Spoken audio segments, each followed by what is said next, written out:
concerned. They want to know that the hostages, the captives, are safe and safe from all of this bombardment. A couple of days ago, Hamas had said that 50 of those captives had already been killed in those Israeli attacks. So if there were Israeli citizens, what Hamas was effectively saying is that those Israeli citizens have been killed by their own government. The spokesman for the army last night had said that they are still, when he was asked about the captives, morning guys, he said that it's something that they're still working how on, are you? but they didn't have much more information. And put some nice relaxing music on the link today. Released, but the general feeling let me is that Israel has just gone just ahead with this expansion of their operations there. Even though they're saying it's incredible, it's very targeted, but that expansion is a real concern, not just for the Palestinians, not just for the international community now, as we see more people opposing this, but also for the families of those that have been taken across. Nick. Right, and then in other news, we had that rocket that was fired into Tel Aviv. That's right. I mean, look, since this has started, we're seeing these Hamas rockets that have been fired here multiple times into southern Israel, on those southern towns, which are mostly evacuated now, bar a few people that defied the Israeli military and decided to continue staying in their homes, but also targeting central Israel. You've had Tel Aviv has been hit a few times. There were a few injuries overnight yesterday. And it just shows that Hamas will certainly soon after that major airstrikes that started to hit Gaza, it sent a huge barrage of. Hold on a minute. I'll put it back in a minute. And is that it's putting up a fight, and even reports we have, of course, where's it gone? Hold on a minute. But they said that when those Israeli forces and tanks were entering northern Gaza yesterday, that their fighters from the Qassam Brigade, they said, had put up a major fight against them, and there was a lot of resistance from that. Of course, like we were saying, Nick, it's still quite unclear as to what's been happening because the comms have been down there. But I guess we'll be finding out a lot more from the Israeli government very soon as to what they have done, and then potentially we'll get reaction from Hamas and all the others that will give us a better picture of what's been happening overnight. Right, and we will, of course, keep an eye on all of that. Sarah, for the time being, thanks very much. That's a picture from occupied East Jerusalem. Thank you. Well, let's switch over to the occupied West Bank. Imran Khan is standing by for us live from the Gaza refugee camp there. And Imran, we're hearing that the home of a prominent Hamas leader has been razed to the ground. Tell us more. That's absolutely right. The raid started around 2 a.m. this morning. The Israelis came in, about 200 of them with heavily armored vehicles. They came down this street. They managed to secure the perimeter, and then they brought in a heavily armored bulldozer. And this is heavily armored bulldozer. This house. Now, is a Hamas leader in the Gaza refugee camp. He'd actually been arrested just after October the 7th, when this latest round of war began. Now, he's actually spent a lot of time in administrative detention. He was last arrested in last year, and now he's back in administrative detention. Administrative detention. What's administrative detention? That TV's not straight. Actually lived in this home. Those 11 people now homeless, staying with relatives wherever they can, and this is part of Israel's collective punishment against the families of activists living within any of the refugee camps, or indeed homes in the occupied West Bank. Now, since the beginning of the year, we've seen 803 Palestinian structures be destroyed like this. Now, I use the word structure because sometimes those are just shacks, sometimes those are just temporary housing that they've actually put up because their houses were destroyed. But once again, this is just... Sorry. As you can imagine, there's a lot of wiring here. I should be a bit more careful now. But this is what it looks like when you're... the family member of somebody who is a member of Hamas. It's not just about arresting those leaders anymore. It's about retribution against the families, and that's what it looks like. Right, and Imran, in general, the overnight raids, of course, have been ongoing since all this began, but it wasn't quite as intense last night. Is that right? Well, there were still multiple raids in multiple locations, which is now what we're seeing a lot more of. It used to be perhaps one raid in Jenin, for example, or in Nablus. Now it's multiple locations. So still 13 people were arrested in those raids. As we're speaking right now, there is a raid going on just south of Bethlehem. We're hearing one Palestinian has been wounded there, and there are clashes ongoing. But just to give you some figures, about 1,500 people have been arrested from the occupied West Bank.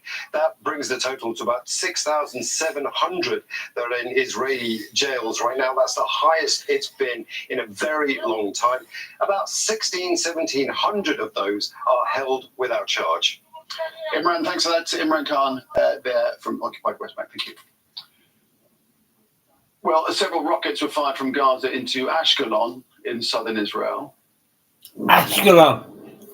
This is Ashkelon. Yes, Yeah, we saw that last night. Many people living in Ashkelon have already left after being told to evacuate by the army. Nidhi Ibrahim has the latest now from Ramallah in the occupied West Bank. According to the latest Israeli remarks that we've been hearing about the ground invasion, the only thing we know is that they say that they've expanded their operations on the ground offensive. There's a little that we can tell you on that because we don't have enough information from the Israeli side and we don't have much contact with Palestinians in the besieged Gaza Strip who can tell us what's happening over there. But there has been Well, guys, with the write some comments. Tell me what's going on. Israel. He spoke to Catch the me up. official Israeli radio. I don't know what's He been was going on saying all night. that So in a closed session, he was I'm told catching up that just Israel is like moving you are. towards the second phase of the war. That's not clear what that I put some nice, relaxing music on. Invasion For and now. something else. Because again, there's little information we've been getting from the Israeli side. The latest we've got from them is from an announcement from If you click the Israeli link, forces saying that that'll take you managed to struck Issam Abu my Rukbi, who website is a where there's Hamas leader. They nice, say he is the relaxing head of the music aerial array, and he instead had of planned bombs. the attack on October the 7th, basically with the paragliding, with the drones, with everything else. So there's no way we can confirm those news because usually what happens is that Israel announces that it struck certain Hamas officials, but then Al-Qassam Brigade kind of like negates that or says it's not true. So this is the latest that we have so far. Let's not forget to mention that after the UN General Assembly has voted on a non-binding resolution to offer some sort of a humanitarian truce, the Israeli officials have rejected that, and the Israeli foreign minister said Well, that people who saying that they are still basically doing the job Hamas rockets are made out of water pipes, they really need to watch the videos on my channel. You'll see exactly how the Hamas rockets are made. And they ain't no water pipe. 120 votes with 45 abstentions. 14 countries opposed it, including Israel and the United States. Gabriel Elizondo reports now from the UNHQ in New York. The U.S. ambassador addressing the United Nations General Assembly. Thank you, Mr. President. Oh, the US needs to shut up. Humanitarian truce between Israel They just shut up and go home. And at almost exactly Worry about the their same own moment, internal Israel began some problems of its most intense bombardments of Gaza. rather than trying to police Israel the world timed and that failing and the subsequent blackout of Gaza dramatically. to coincide with the UN meeting. At that meeting, an amendment sponsored by Canada and the U.S. that would have Anyway, guys, what's been going on? Was voted down. Draft resolution But the 193-member General Assembly passed the main resolution, is adopted. authored by Jordan and the Arab group. It calls for an immediate truce, release of all civilians, and an uninhibited flow of humanitarian supplies into Gaza. The U.S. was the only major world power that voted against it. But That's even because with the US are idiots. it's unlikely the resolution will mean an end to the war. Resolutions adopted in the General Assembly are non-binding, meaning that Israel can just ignore it without many repercussions, as they've done in the past. Nevertheless, the Palestinian ambassador spoke after the vote was taken, and he said Israel should be held accountable because the world has spoken. The General Assembly prevailed and sent the appropriate message, not only to the Palestinian people, that there is justice. Yeah, but they don't mean anything. International humanitarian General law, Assembly have no General authority. Assembly, but also it sent a message to everyone: enough is enough. This war has to stop. The carnage against our people has to stop. 3 weeks into the conflict, and finally the UN has spoken. A clear signal. The majority of the world wants the bombardment of Gaza to end. Gabriel Elizondo, Al Jazeera at the United Nations. Okay, let's bring in Marco N. Jones now. He's an associate professor at Hamad bin Khalifa University. Mark, welcome to Al Jazeera. So this resolution passed, but by no means universal. You had this European split, notable abstentions, including the UK and several European nations. What do you make of it? Well, I think, the European states, particularly the UK and also the US, are losing their moral authority in the region. We've got an unprecedented humanitarian crisis in the US. We've seen more in the UK government don't speak for the British people, not in any shape or form. The world and the region, basically abstaining from a vote that would call for a ceasefire and an immediate humanitarian intervention. So I think it's massively problematic. And in this case, we know an abstention doesn't mean, an abstention is kind of the weasel way out in this situation. It's a sitting on the fence. It's a sitting on the fence. And I think, again, obviously, it's no secret that the UK in particular and the US have had, given their sort of unequivocal support for Israel. We know that Israel are escalating their attacks now into Gaza. I think yesterday was one of the most intense days of bombing we've seen. So these abstentions not only... there's no communications out of Gaza. Well, it's funny how they're getting this through. So I think, these abstentions here... That's Karl Jonas Hospital. Unequivocal support for Israel from these countries, and they are a continuation of this green light that the countries have given towards Israel for their, I say incursion, I don't like using the term incursion, I would say, mass killing of Palestinians. Yes. But the resolution itself has passed overwhelmingly. Right. Does it make any difference? It's non-binding. Right. So what does it mean? I mean, I think it's important for Palestinians to know, even though that's difficult now because the comms have been cut off, that there is a lot of people in the world who are supporting their cause. I think it's important, despite what Israel say, for them to know that what they are doing is not going to be received well in the international community. I think the likes of Biden, who, despite what they say, are concerned about international public opinion, are going to be concerned that what is happening in Israel, that has the backing of the US, is going to be condemned by a large number of the world. And this is a real clear message, I think, to those countries that abstained or did not support the resolution, that they are sitting on the precipice of not just a crisis in Gaza, but a huge political crisis, particularly in the Middle East, where the US legitimacy has suffered for decades. So I think they're going to realize that continued support, unequivocal support for this mass Israeli killing is going to have a significant political backlash, both in the short term, but ultimately the long term. Right. There is this suggestion that the US is wholly supportive of Israel publicly, but behind the scenes is pushing quite hard. Yeah. Well, I mean, this is the nature of diplomacy. Of course, they have to demonstrate that they are supportive of Israel, a key ally. But at the same time, this behind-the-scenes negotiation is seemingly meaningless when you have the most powerful country in the world engaging in what looks like, not using the full extent of its influence to stop what's going on. And I think, that's happening. But at the same time, I'm a bit cynical because, what is the net outcome of this US diplomacy behind the scenes? 7,000 plus civilians have been killed. What's US diplomacy doing behind the scenes? Not enough. 14,000 being killed, and that's going to be considered a victory because they should have acted 2 weeks ago. And I think whatever they're doing behind the scenes has already showed that it's not enough to stop what is tantamount to ethnic cleansing going on in Gaza. It's interesting, isn't it? Because a few days ago we were talking about this perceived window of legitimacy that Israel and the United States might consider the situation to be, is diminishing with every Palestinian that's killed. But it doesn't seem to have made any difference because the bombardments are continuing and, as you say, getting heavier. Well, the bombardments are getting heavier, and I think what the bombardments show us is that Israel do not want to back down on their pledge to actually, in some cases, what sounds like purge Gazans and push them into the Sinai Peninsula. And I think that's really important to remember because Right, as you see, I've still got power, so I'm charging on my battery packs. Hostages are with Hamas, and obviously these bombs are indiscriminate and show very little regard for the lives of both Palestinians, but also the hostages. So it's very unclear, from, as far as I'm concerned, this narrative about hostages and release the hostages and then we'll have a ceasefire is a bit meaningless because, at the moment, I think most hostages are dying at the hands of the Israelis and not the Palestinians.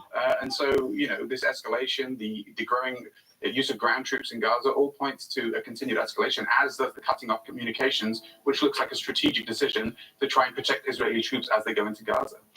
All right, Mark, loads to discuss. We'll have you back a little bit later. For the time being, thanks very much indeed. Thank you.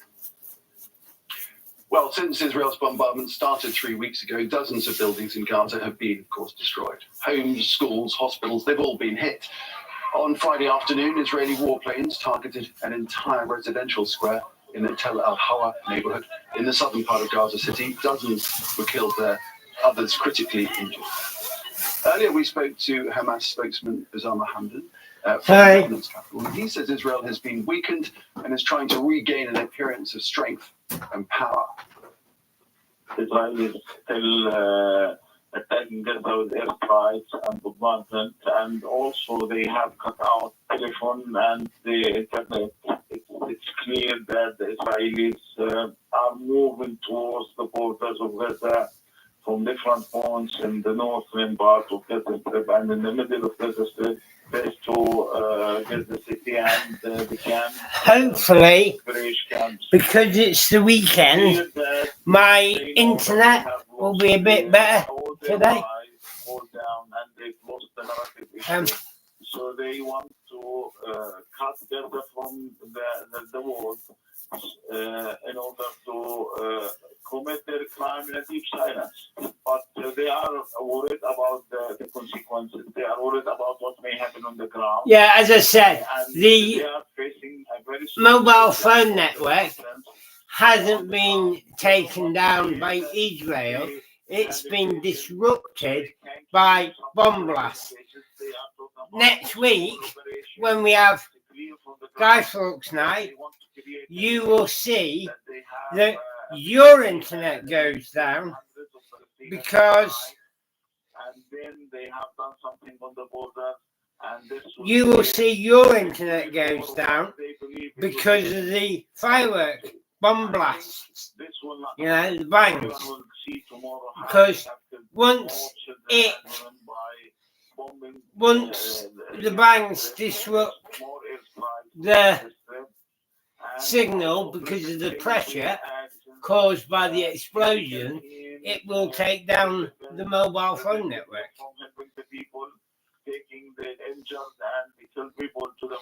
So nothing to do with, Israel took it down. Okay, still ahead here on Al Jazeera. Protests in New York as anti-war group Jewish Voice for Peace calls for an immediate ceasefire in Gaza.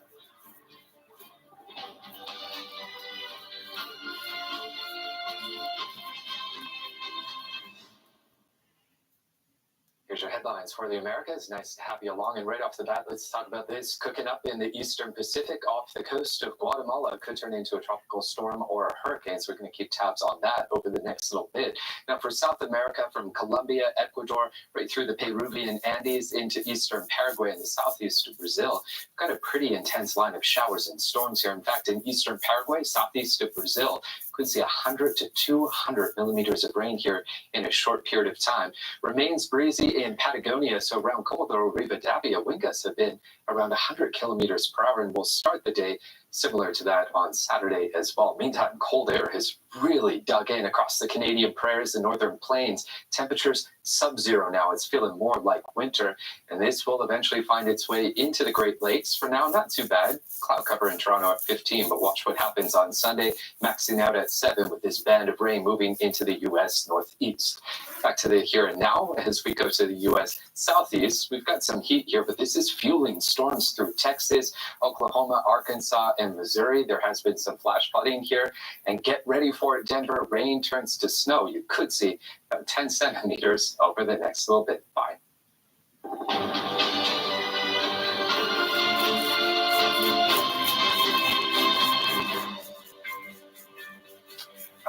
finishing up zero, reminder of our top stories this hour, and the Gaza Strip has been subjected to the largest Israeli bombardment since the start of the war on October. Oh, what was that? Overwhelmed hospitals in Gaza. I was looking at the laptop, not the TV. Civil order has collapsed. Civil order has collapsed in Gaza. A non-binding resolution calling for a humanitarian truce in Gaza. It passed by 120 votes with 45 abstentions. 14 countries opposed it, including Israel and the United States. Israel has set up communication networks and residential areas. No, it hasn't at all. Okay, let's bring in Mark Owen Jones. He's an associate professor at Hamad bin Khalifa University. So, Mark, first up, let's talk about this communication situation, or lack of them, in Gaza. It's not unusual for Israel to do that in these kind of conflicts. Every time it happens, in fact, they do it. So, the implications this time are much more severe, aren't they? They're much more severe. It's important to remember, as you said, that Israel often do this when they bomb Gaza. Why do Al Jazeera lie all the time?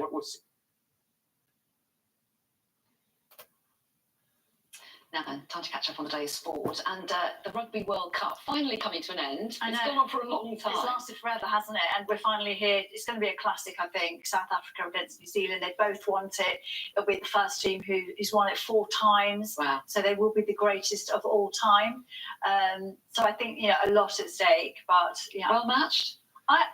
So well matched. I mean, South Africa beat New Zealand in August. Very comprehensively, but we spoke to our guest earlier on and he thinks the All Blacks are going to win because South Africa have had too many tough matches and there's only so many times you can go to the well, but they've got Faf de Klerk, the long blonde hair, running around, all the energy in the world. He almost turns a match on his own just with sheer force of will. So I think South Africa will win. Anyway, that is after the break, along with England last night, who got third. This sports bulletin is brought to you by Vitality. Onside, eh? But if we look around the back, offside. Lino spotted me. And they all look pretty happy as well with their night's work last night, finishing the Rugby World Cup campaign England with a narrow win over Argentina in Paris. Despite a disjointed performance, they did just enough to win 26-23 and take that third medal. Now, one of England's players of the tournament, Ben Earl, got the game's opening try 8 minutes in after some quick passing. 2 penalties from captain Owen Farrell made it 13-0 and England looked well in control. Argentina came back after half-time with both sides getting... I'm going to have to put this off because... This penalty from Farrell made it 26-20. Argentina scored another to get within 3 points, but Nicolas Sanchez missed this crucial kick, which would have left... Yeah, I'm going to have to put that off. It's copyrighted. More people are going to die, and more people are going to be buried under rubble for a lot longer, simply because communications has been cut. Right. There's a talk of the United States pushing for more surgical operations and for aircraft. Yeah, I put the rugby off because is that something that Israel's going to do? Well, it's copyrighted. The term surgical operation is a misnomer, and it sounds like a euphemism. Let's bear in mind this talk of surgical operations has come after 7,000 people have been killed. So I don't know who the surgeon is here, Dr. Death, because this term surgical operation belies the fact that there has been what looks like indiscriminate bombing of civilians. So the US saying let's do more surgical operations is meaningless. What does that mean Israel have been doing up to this point? If they say we need more surgical strikes, are they saying that you haven't been doing surgical strikes, which is a tacit acknowledgement that Israel's so-called bombing of Hamas targets is actually indiscriminate bombing? So I think this use of the term surgical, it's a euphemism, but also I think it actually highlights that there's an awareness from the US side that Israel have not been conducting surgical strikes and have been engaging in deliberate targeting. Israel's been killing innocent women and children. Who's going to prosecute them? And what about clearly the United States and everybody else is very much concerned about the fear of contagion, of this spreading, and that's the kind of the bottom of everybody's worries here, isn't it? I mean, it's very real. We saw mass demonstrations last weekend. We're seeing ongoing demonstrations in the Middle East, but also the US and Europe. We saw the Cairo Peace Summit last week, which I think, in addition to obviously trying and find a way to get more humanitarian aid in, was a way for Arab leaders, again, mostly unelected Arab leaders, to try and demonstrate to their populations who were demonstrating that they were trying to solve this problem. And I think as time goes on and we see these pleas coming out of Gaza, what are the Arab leaders doing? There is going to be definitely a very concerning sense that Arab citizens, who for the most part haven't been represented in what goes on about Israel and Palestine, are going to be increasingly invested and increasingly frustrated about their government's lack of ability to solve this problem. In addition to that, increasing anger at the US and US allies for perpetuating this suffering. That brings with it security concerns. And obviously we've seen, strikes now on targets inside Syria. We've seen, the possibility of further escalation on the northern border with Hezbollah. If Hezbollah starts to target US targets and Iran get involved, of course there is a very real region of escalation. And bear in mind, we've seen this before, but the level of slaughter we're seeing now in Gaza is unprecedented. The number of civilians killed also in Israel in one day is unprecedented. This is not something we've dealt with before. So the risk of escalation is very real because the actual circumstance on the ground, the human death toll, are unprecedented. And this really risks the problem. And I think the US's unbridled support or seeming unbridled support for Israel is really sending a message to particularly those in Arab countries, citizen Arab countries, that their voices are not listened to and that US is really backing the side here of a country engaged in the willful and continued killing of other Arabs. All right, we'll leave it there, Mark. Thanks for that. More to discuss, but later. Thank you. Now, the White House says it will continue discussions with Israel about the manner of any ground offensive. An American aircraft carrier strike group has been deployed to the Eastern Mediterranean, along with 900 US troops to the Middle East. But the Pentagon spokesman says the US is focused on preventing a wider conflict. We have no interest in getting into a conflict with Iran. Again, what we're focused on is regional security and stability in the region. We're focused on defeating ISIS in Iraq and Syria and supporting our partners there. But if and when our forces are attacked, we will take necessary steps to protect them and send a strong deterrent message. I don't have any new deployments to announce at this time. As you know, we have positioned the USS Ford Carrier Strike Group in the Eastern Mediterranean. We're sending the USS Eisenhower Carrier Strike Group to the U.S. Central Command region, in addition to deploying approximately 900 forces into the Middle East to provide air defense capabilities. Importantly, those forces are not going to Israel. They do not have anything to do with the situation there. They are for force protection purposes, and again, to provide us with options to defend our forces and send a deterrent message. Again, I want to emphasize our focus here is on preventing a broader regional conflict. How about provoking one? You put US military in the region, all you're going to do is provoke Lebanon, Gaza, that our partners throughout the Middle East, Yemen, in terms of and Iran. These types of situations. That's all you're going to do. Again, right now, the situation is contained with Israel and Hamas, and we plan to keep it that way. Well, for more on this, I'm joined by Heidi J. Castro in Washington, D.C. And Heidi, so US officials going to great lengths to say they're not involved in Israeli military operations on the ground. What more have they been saying about it? Nick, publicly, they continue to say what President Joe Biden said from day one, that the U.S. stands behind Israel. Hey, good morning. Israel's military decisions. But now the Washington Post reports that there may be something else said in private. This report cites 5 unnamed U.S. officials. The link is US piano music. Privately telling Israel that it should hold back on its planned ground offensive and instead do more specialized surgical operations within Gaza that are limited in scope. And perhaps that's what we've seen unfold in the last few days. If this is meant to be happening, well, according to the Gaza, after the US why are they driving on the wrong side of the road? Because they drive on the same side as us. Rather than walking away more assured, they had more doubts and 3 major worries in particular. One, that the Israeli military did not have a workable plan to eliminate Hamas, as they say they intend to do. Another, concerning the hostage negotiations, that going in with a ground offensive would derail those, just as they are appearing to bear some fruit in the form of 4 hostages being released recently. And also, the primary concern of the U.S. is that a ground offensive would escalate this this war into a greater geographic area, given the many casualties that would be expected to come out of Gaza. And the U.S. has said it wants to deter those regional actors like Iran, Hezbollah, etc., from getting involved in that, provoking them by inflicting that massive casualties, even greater than what's already happening in Gaza, would be something they want to prevent. And Heidi, how concerned are ordinary Americans and US lawmakers, indeed, that America could find itself, sucked into a much wider regional conflict? Yeah, right now there isn't much talk of people believing that U.S. soldiers would be put in harm's way, because President Biden has promised that that will not be the case. There's been widespread tiresomeness of the U.S. being involved in foreign wars.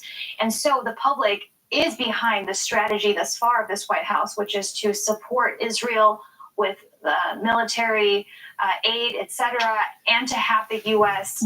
having these 2 aircraft carriers. Right. What's going on today? Troops, missile defense systems in the region, but not within Israel itself.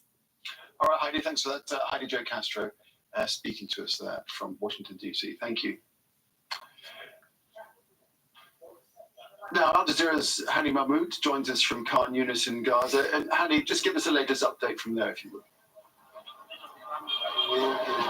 Oh, he's outside the hospital.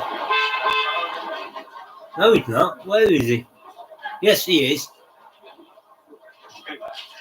Well, Palestinians have lived through the early hours of last night evening and throughout the night, the most difficult and bloodiest night of their life since the beginning of this war. It all started when the Israeli military spokesperson distributed Tell me what you want.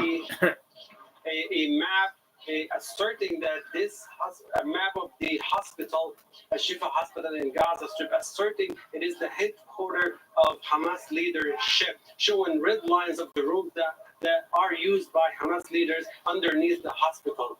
Hamas, in response to that, denies that it has anything. If you go to my website, an hour later, Gaza was you can see how Hamas are using the Al-Hafaf hospital, however you pronounce it, as a command and control center. IDF have posted full plan of the area, proving the thing. But then they could have fabricated the evidence, just like the evidence that we got about WMD in Iraq that turned out to be completely fake. We know the attack is started by sea from the northwestern side of the coastline in the city of Beit Lahia, and to the east, the southeast of the area of Al-Barish and the city of Beit Hanun as well, and the eastern part of Shijaiya neighborhood and the Zaytun neighborhood, covering the entire area with hundreds of airstrikes and hundreds of tank shells, as well as a group of Israeli military personnel advanced into some parts of the eastern and the western part of those areas, leaving so much destruction and damage of residential buildings and residential homes. Entire buildings and entire neighborhood and blocks were completely destroyed, and we have initial reports about hundreds of people were being killed in those areas. But because the self-defense department personnel and with lack of communication, they could not make it to those targeted sites to save lives, adding pressure on remaining family members who evacuated to the south, not knowing what exactly happened to their family members and remaining family members in the north and Gaza City. The problem with cutting Gaza outside from the outside world added so much pressure. Right, what's going on? Making people fear for the life of their. All right. By the way, I took subscription mode off and I took 1 minute message off and made no difference whatsoever. Last night added so much pressure on hospitals. People aren't coming to the room because they know I've got a zero tolerance for trolls, zero tolerance for spam, and they know I'll block them immediately without a warning. That's why they won't come in. As someone said in here yesterday, the world's been warned about you. A decision that has affected a lot of people who really needed the necessary medical. This is the problem, as I was saying yesterday. People just don't want to work together anymore.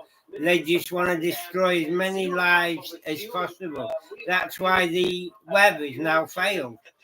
And all the businesses are going out of business because people are spending more time trolling businesses, sending fake inquiries like DNS, which is a denial of service. Basically, what the hackers do is they target, say, my computer, then my computer sends out 1 million requests to a website. I don't know how they do it. And it brings that company's website down so that they can't do any business. Luckily, I haven't been the target yet. These difficult times. That is Hani Mahmoud joining us from Khan Yunis in Gaza. The first communications we've had from within Gaza for some hours because of the collapse in connectivity there and how Israel has cut all communications inside Gaza. He was talking about the hundreds of airstrikes that took place overnight and I'm looking, causing widespread destruction and damage, and how emergency. Good morning, Michael. Where are you from? The most chilling thing that there's no And welcome. family members to contact each other to find out if they're safe because communications have been cut and there's Right. Al Jazeera reporting that communications have been cut. Sky is reporting that it's an interruption caused by the bombing. Basically, what happens is it's like Guy Fawkes Night in the UK. Yeah, we've got millions and millions of fireworks going off, so the pressure from the fireworks takes down the mobile phone network. What happens is when you see a transmitter that we all hate, it sends out a signal diagonally. So if you disrupt that signal, it's going to take the signal down. What they're doing now is they're putting transmitters, say, every 10 foot down the tower so that it doesn't get disrupted. So rather than putting a line down like that, it sends it that way. Because if you go, say your cell tower's here and you're there, you're not going to get a signal because it comes down like that. So anything here won't get a signal. Now, if they're bombing here, that's going to lock that signal out. It's got nothing to do with Israel took the service down. Israel is targeting journalists. It's got nothing to do with it. Standing outside the Israeli consulate, chanting slogans in favor of you drop 400 bombs on your local town, your cell phone service is going down, you know? Talking about how the Islamic world needs to come together, how Muslims across the world need to show solidarity, not just with words and protests, but in actions as well. And that is the scene that we've seen. Oh, cool. Whereabouts in the US? As you can tell, I'm from England. Protesters came out, showed solidarity, and there were sermons where imams were saying that it is not just protesting in the street that they need to do, but they need to do it with their actions as well. Bad news for you, Michael. The US is involved. They've struck a Hamas fast boat in the Med. They've struck bases in Syria, and they've also targeted sites in Gaza. So you're involved. 10 trucks delivering medicine, food, and water. The UN and the Red Cross are appealing for the immediate delivery of fuel.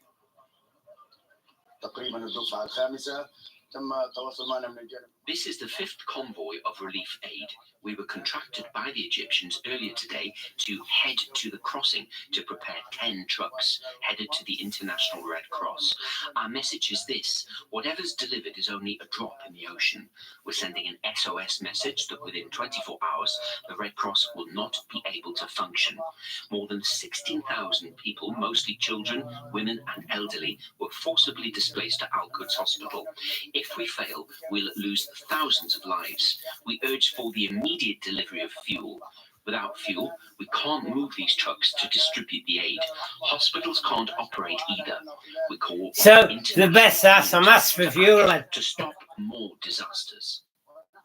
Kenneth Roth is the former executive director of Human Rights Watch, and earlier he spoke to my colleague, Doreen Abogada. He said that Israel is engaging in collective punishment in Gaza, which is a war crime. The issue is not just do you target civilians. The issue is also, is Israel firing indiscriminately in civilian populated areas? And when you look at these neighborhoods that have been pummeled, decimated, that's certainly what it looks like is happening. Israel is even if you're aiming at a military reporting they've destroyed 4,500 tunnels. That would be impossible. Rendering 100 families homeless at a shot because of some ostensible Hamas presence. Then if you look at the humanitarian angle, international humanitarian law is absolutely clear that Israel has a duty to allow humanitarian aid in. Now, its latest response is to say, oh, Hamas, they have supplies in their tunnels. But we've already seen that Hamas is pretty much indifferent to the Palestinian civilian population, and they should not have to depend on Hamas for their survival when the UN is sitting there in Egypt and has the capacity to provide the aid that 2 million plus civilians need. Israel is wrong to be blocking that. And they allow this little drip, drip, drip in, which, is barely making a difference. And they still are not allowing in, water, electricity, the fuel needed for the generators in the hospital. So what you're essentially saying is that this is collective punishment, isn't it? And collective punishment is considered a war crime. Absolutely. In other words, I can't see. The particular, frankly, both the siege and some of this indiscriminate bombardment is treating almost everybody in Gaza. Well, we are involved. Elements of this one. We are involved. We might not be involved military, but we are involved publicly. There was unknown number of people killed on the 7th of October, and it wasn't an attack on Jews, it was an attack on foreign workers working in Israel. There have been more skirmishes between the Israeli army and the Lebanese armed group Hezbollah. The fighting has ignited multiple fires on the border. The United Nations interim force in Lebanon says the flames have been... Israel killed one foreigner in Gaza, and our government don't do anything about it. We'll have civil wars in our country. Well, not maybe civil war, that's a bit high, but there'll be extreme civil disturbances because the public won't stand for it. They won't have their citizens murdered in Gaza and the government stand back and do nothing to Israel because of it. On Israeli military positions, according to Hezbollah's statement. So we are involved. Inflicted damage and casualties on Israeli military forces. Now, I've never in my life I've never seen the Middle East this bad. You've now got Iran involved, Yemen involved, Saudi Arabia involved, Gaza, West Bank, Golan Heights, Egypt, Lebanon, Iraq, all involved now. I've never ever seen it this bad. Gaza is going to have its impact on the contained front here in Lebanon, especially with the possibility of extending the depth of the confrontation over the past days, it was limited to around 5 kilometers on both sides. So in case of an escalation, will this see Lebanon sinking into the bigger conflict? This is what many are concerned of. Ali Hashim, Al Jazeera, Naqoura. Well, there's a press conference ongoing right now in Tel Aviv. The Israeli army is giving it. And basically the upshot is, what they're saying is the Israeli military has entered northern Gaza and has expanded ground operations in Gaza overnight. It's something that we were talking about with our correspondent in Gaza a little bit earlier, talking about the widespread damage and destruction that was going on, hundreds of airstrikes. He was talking about tank shells coming into the small ground operations have been happening in Gaza overnight. And the Israeli army says its forces are still in the field at this point. So that's the very latest from the Israeli military. Let's bring in Mark Owen Jones, who's an associate professor at Hamad bin Khalifa University. So the shape of the way Israel is developing this battle, what do you make of it now? Where do you think we're at? Well, at the moment, as Ali said, they're engaged with Hezbollah. Yeah, you've got to listen to their questions. Where do you think we're at? This isn't news. This is personal thinking. It's not, oh, well, IDF say they're going to do this, they've done that, they've done the other. This is complete idiots trying to be armchair generals. Oh, well, we'll do this, we'll do that. This is what I think, not what's going to happen. This is bull being broadcast to sell advertising. But to be honest, in this right now, you can't believe either side. You can't believe anything you see on the web. You can't believe anything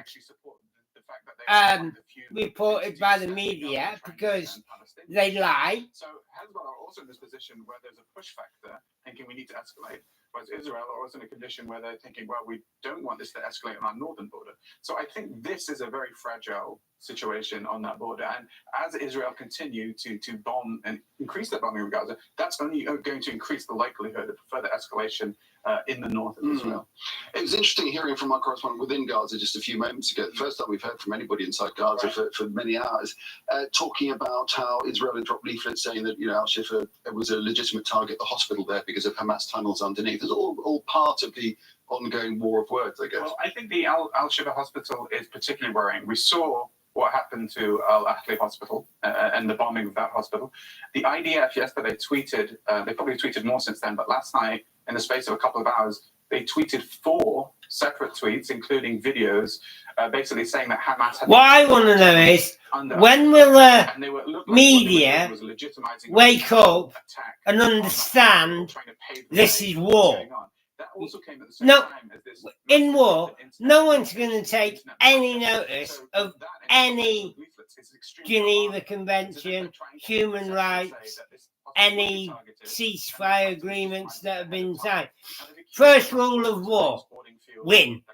Second rule, take out command and control. Second, disrupt supply lines, mean no food, no water. Take out energy, meaning no petrol, no gas, no electric, and then starve your enemy out so they surrender. Rules, there is no war, there is no rules in war. It's we're here to win, and we don't care what we do to get it. You can see the skies are clear at the moment, but overnight the strikes over. Right, they're saying, well, they're killing innocent women and children. No, they're not. There's a minimum of 4,500 tunnels under Gaza, right? And I saw the video the other day where the smugglers, this is nothing to do with Hamas, this is just normal smugglers, they've dug tunnels from Egypt to Gaza, which they use for cigarettes, alcohol, food, water, and they actually get paid $25 a day for 12 hours work to build these tunnels. The architecture of violence, part of the Rebel Architecture series on Al Jazeera. Right? If there's 4,500 tunnels minimum under Gaza, that's going to take millions of workers, which is the women, the children, the men. You know, someone's helping Hamas build these tunnels. Enhancing investment climate through digital licensing. Indonesia, your better tomorrow. From intimate moments to major social changes. From man's impact on the planet to the impact of man on himself. 30 years of depression, and it's really hard to give yourself up. It is, at the end of the day, right? This is what I keep saying in the other room. Stop this. Right. Let's go back to the beginning of time. Yeah? Adam and Eve, allegedly, were born. Right? Then the scholars, the priests, they wrote a fantasy story called the Bible, the scripts. And then the Arabs came along and they wrote another book about Allah, you know? And then why did they write these books? Because they wanted to make money. And it turned into the biggest load of bull we've ever seen. At the end of the day, everything is down to money. I post a link in the chat. Yeah, so you can go to listen to music. But at the end of the day, it's not about you listening to music. It's about me getting views to my website so I can earn a living. So by Christmas, I'm not dead on the streets. It's all about money. The media lie, not because they can't tell the truth, but because lies make money. It's like if you go to social media, all the women acting as whores because they know sex sells. It's exactly right. At the end of the day, like this war, it's about defense. Ukraine, it's about defense. They start a war. Well, first of all, they buy millions of shares in the defense companies. They then start wars. They provoke wars. That means trillions of pounds spent in defense. Everybody becomes a millionaire, especially this year, because next year is a general election. There's going to be thousands of speakers or whatever you call them in America, lawmakers, out of jobs. In the UK, there's going to be hundreds of MPs out of work. So if they buy shares in these defence countries, they're retiring millionaires by the end of next year when they get kicked out of their jobs. All about lies and money. Already plunged into darkness, now Palestinians cannot communicate with each other or the emergency services.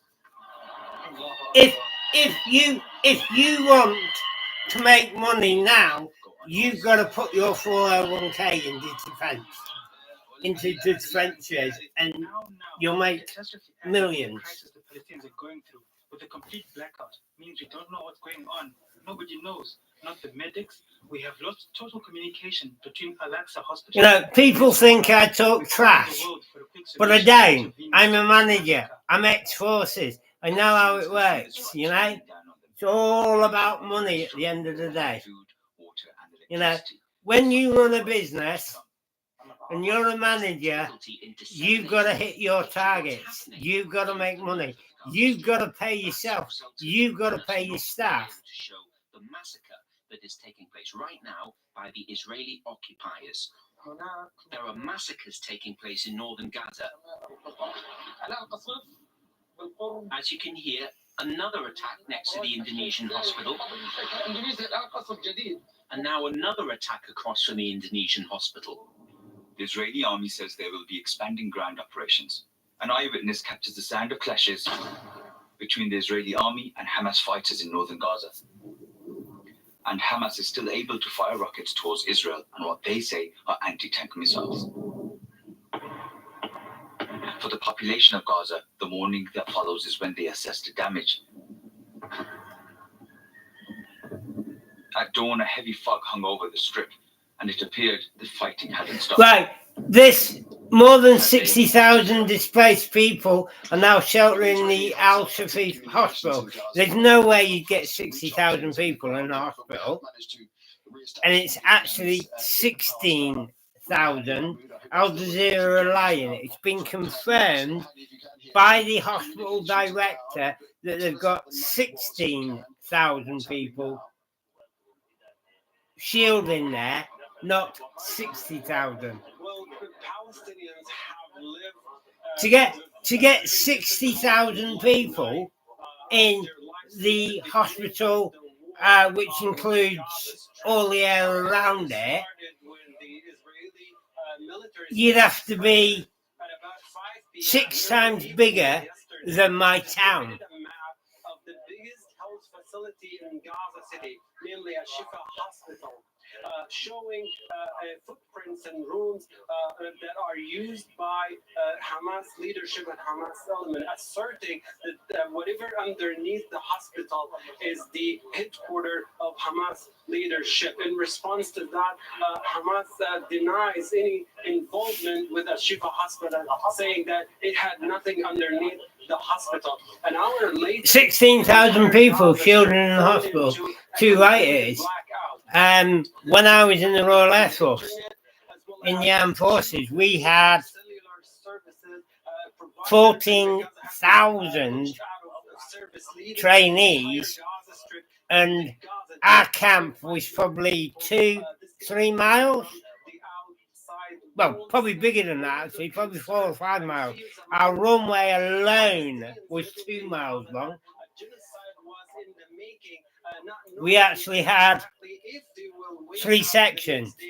We had the airfield, we had the admin area, which was at the back of the airfield, or in front of the airfield, and then across the road, we had the airmen's billet rooms. my unit alone had just in one building had 100 staff. Neighborhood. We know from the Israeli spokesperson that was the new strategy and the expansion of the Israeli military operations in the north and the south. Unfortunately, paramedics and civil defense personnel could not make it to the south. You know, if you think about a USAF base in America, what are they, 10, 20 miles? Completely disrupted, sending speculation of so many people, tens of people, where the direct casualties went, and hundreds of people were killed inside residential homes and entire residential blocks in the streets and on the side road of those areas. Up till now, we don't have an exact number of the casualties and the exact number of people who have been killed, because none of the civil defense department personnel or paramedics have been able to get to the site of the bombardment. Now, this has is mounting a pressure on hospitals who are already working under severe pressure and working beyond their capacity, 50 times beyond their capacity, and with the lack of essential medical supplies and with no fuel, hospitals just turn into a large morgue just to receive Right. bodies. And Let's look at this. Right. In Gaza, they're flattening it. In the West Bank, they're doing nightly raids to go and get Hamas supporters, which is what they should have done in Gaza. When we had the problem in the UK with the IRA terrorist organisation, we didn't flatten Northern Ireland. We did house to house, and we arrested the terrorists. We didn't flatten houses, taking out innocent women and children. Yeah, all right, some of these kids will grow up to be terrorists as well, to support their fathers. Now, I can talk personally about the IRA, because after I came out of the armed forces, I went to work in Guernsey in the Channel Islands, and I was sat in the pub one day. We're having a lager at the bar, and the guy next to me started talking to me. He says, "Oh, you're from England?" He says, "Yeah." He says, I'm from Ireland." I said, "What, Southern or Northern Ireland?" He says, "Northern Ireland. I'm IRA." I went, "You're not supposed to tell me that." He went, "No." He says, "I'm no longer IRA." He says, "I've run from Ireland to protect my life. So I'm now living in Guernsey in safety." And we became best mates.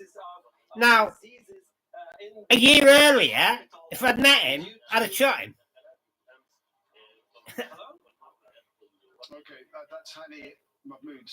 But for the guy to say, "I'm IRA," I thought that's a pretty brave statement, because not only was he a member of the IRA, he was actually one of the hierarchy, because as soon as I saw him, I knew him. Because while I was in the armed forces, we'd been told to watch out for him, and if we see him, arrest him. Now, this day, I was sitting in the pub drinking with him. Both of us free. The military says it has expanded its ground operation in Gaza overnight. Let's go to Sarah Harrod, who's live for us in occupied East Jerusalem. He said he fled Northern Ireland What's he been saying? to save his life. Because if he'd stayed in Northern Ireland, he'd have been killed. And people say, "Oh, he was just kidding you." He wasn't. He was one of the most wanted people in Ireland. And they also said someone who was in charge of the Navy for Hamas. So some of that detail is still coming out. But also in that statement, they said that the forces are still present in Gaza, that the war is continuing. There's been no casualties amongst their own forces. There's a lot of information that we're not aware of. And this kind of just gives us an idea from the Israeli side on their latest development from those targets overnight. They also said that they're progressing through the stages of the war in Gaza. Now, bearing in mind that they said yesterday, the spokesman for the Israeli military said this was an expansion of a ground invasion. And he said that tonight the army forces entered through northern Gaza and expanded their scope of operations. We know from even the Palestinian side that there were 2 areas that they entered from, including Beit Hanina as well. And they said that, again, like I said, that the Hamas naval, one of the Hamas naval leaders was targeted. There's also a video that they've released, in which we've seen that video. It's showing tanks, a number of them, more than a dozen, that's for sure, gathered together during daylight, and then what seemed to be night shots of them in line on what potentially could have been them moving into Gaza. It's still not clear on those details, but what we also do know is that the Prime Minister is due to meet with the Minister of Defence as well as the War Cabinet, clearly to discuss the next step forward, especially at a time when there's been major condemnation. Like you say, 16,000 people is a lot of people. That's more than my town. That's my whole town hiding in the hospital. Unbelievable. Yes. Before I give you a reaction, this just about half an hour ago, sirens went off in the southern towns, the southern Israeli towns along that border with Gaza, which is showing that Hamas is still firing those rockets into Israeli territory. They did that overnight as soon as there was that mass bombardment of Gaza and that heavy bombardment. They then sent loads of rockets. This is Hamas firing rockets into Israel. Which means that they're still putting up that fight. Why are they going straight up? I don't know. This morning that we've been hearing from is from the families of those that were taken captive. Not just those that were taken captive, but also we're hearing from those that are still, the family of those that are still missing, because there is a number of them missing and it's not clear whether they are captives or not. What they've said is that they're going to be meeting in about 15 minutes in front of the Ministry of Defence in Tel Aviv, demanding to see the Prime Minister himself, to meet with him, as well as the Defence Minister Yoav Gallant. And they said, and if they don't agree to meet with them, they will start their protest this evening. They said that they're prepared to take their protest to another level. Some of the words that were used by the representative for those families, they said that they are incredibly angry. They want answers. They said, especially after the escalation of overnight, they said they are really concerned for their family members. They said they felt an enormous sense of frustration that they aren't receiving answers, and they are incredibly concerned, they said, about the escalation overnight, because they are worried that their family members could potentially be targeted in those Israeli bombardments on Gaza. All right, Sarah, thanks for that, Sarah Hart, there in occupied East Jerusalem. Let's head over to the occupied West Bank now, because the war on Gaza is being felt right across the region, across to Imran Khan, in fact, who joins live from a Jalazone refugee camp in the occupied West Bank. And Imran, first up, we're hearing that the home of a prominent Hamas leader has been razed to the ground. What more do we know about that? Well, the raid actually started around 2 a.m. in Jalazone refugee camp, where I am right now. About 200 Israeli soldiers came into the camp and secured the area around it using heavily armored vehicles. They then brought in a heavily armored bulldozer and destroyed Bajis Naklas's house. Now, Bajis Nakla is a Hamas activist here in Jalazone refugee camp. He's been in and out of prison for a very long time. He was last in prison on administrative detention last year, and he was arrested on October the 9th. Who climbed up the rubble and put the flag at the top? That we keep seeing of Hamas activists. The family, we've been speaking to them, they say that this is simply Israeli vengeance, that Bajis Nakla isn't actually an armed fighter. He's an old man, he's a political activist for Hamas. He is simply just looking for a political solution, and they say that this is collective punishment. The family knew that this might happen to them. They knew that there was a danger of this house being raided, because we've seen it many, many times across the occupied West Bank and in occupied East Jerusalem. Whenever somebody gets arrested from the family, they come in and they raise the family's house. 11 people, Nick, lived in this house. Those 11 people now homeless. And Imran, what about the overnight raids? We've been seeing that they've been happening since day one, pretty much, of this conflict. What happened last night? Well, there were multiple raids across multiple locations across the occupied West Bank. Just as we were speaking, a raid has actually come to an end just south of Bethlehem. We're hearing that at least 4 Palestinians were injured in that raid. 8 people were arrested in the raid that took place here in Jalazone. 25 people arrested in total. Let me just give you some numbers here. Since October 7th, nearly 1,500 Palestinians have been arrested. About 105 of those Palestinians, have also been killed. That brings the total to about 6,700 in Israeli jails right now. 1,700 of those are under administrative detention. They've been held without charge. That's the highest figure in nearly 20 years. All right, Imran, thanks for that, Imran Khan there in the occupied West Bank. Thank you. Let's bring in Mark Owen-Jones, who's an associate professor at Hamad bin Khalifa University. Mark, welcome back. So, what's your assessment of where we're at? We've got this communications blackout in Gaza, an uptick in bombardment ongoing. Where is this heading now? Well, I think what we're seeing now is a number of things. Firstly, the communications blackout is indicative of an escalating Israeli ground invasion. We already saw an increasing bombing yesterday, one of the most kind of fiercest bombing attacks on Gaza. But at the same time, we have to understand that the communications cut is both a strategic decision, but also the culmination of 2 weeks of the cutting off of humanitarian supplies, including food and water. We have to bear in mind that the internet, the lack of internet, is also the result of a lack of fuel.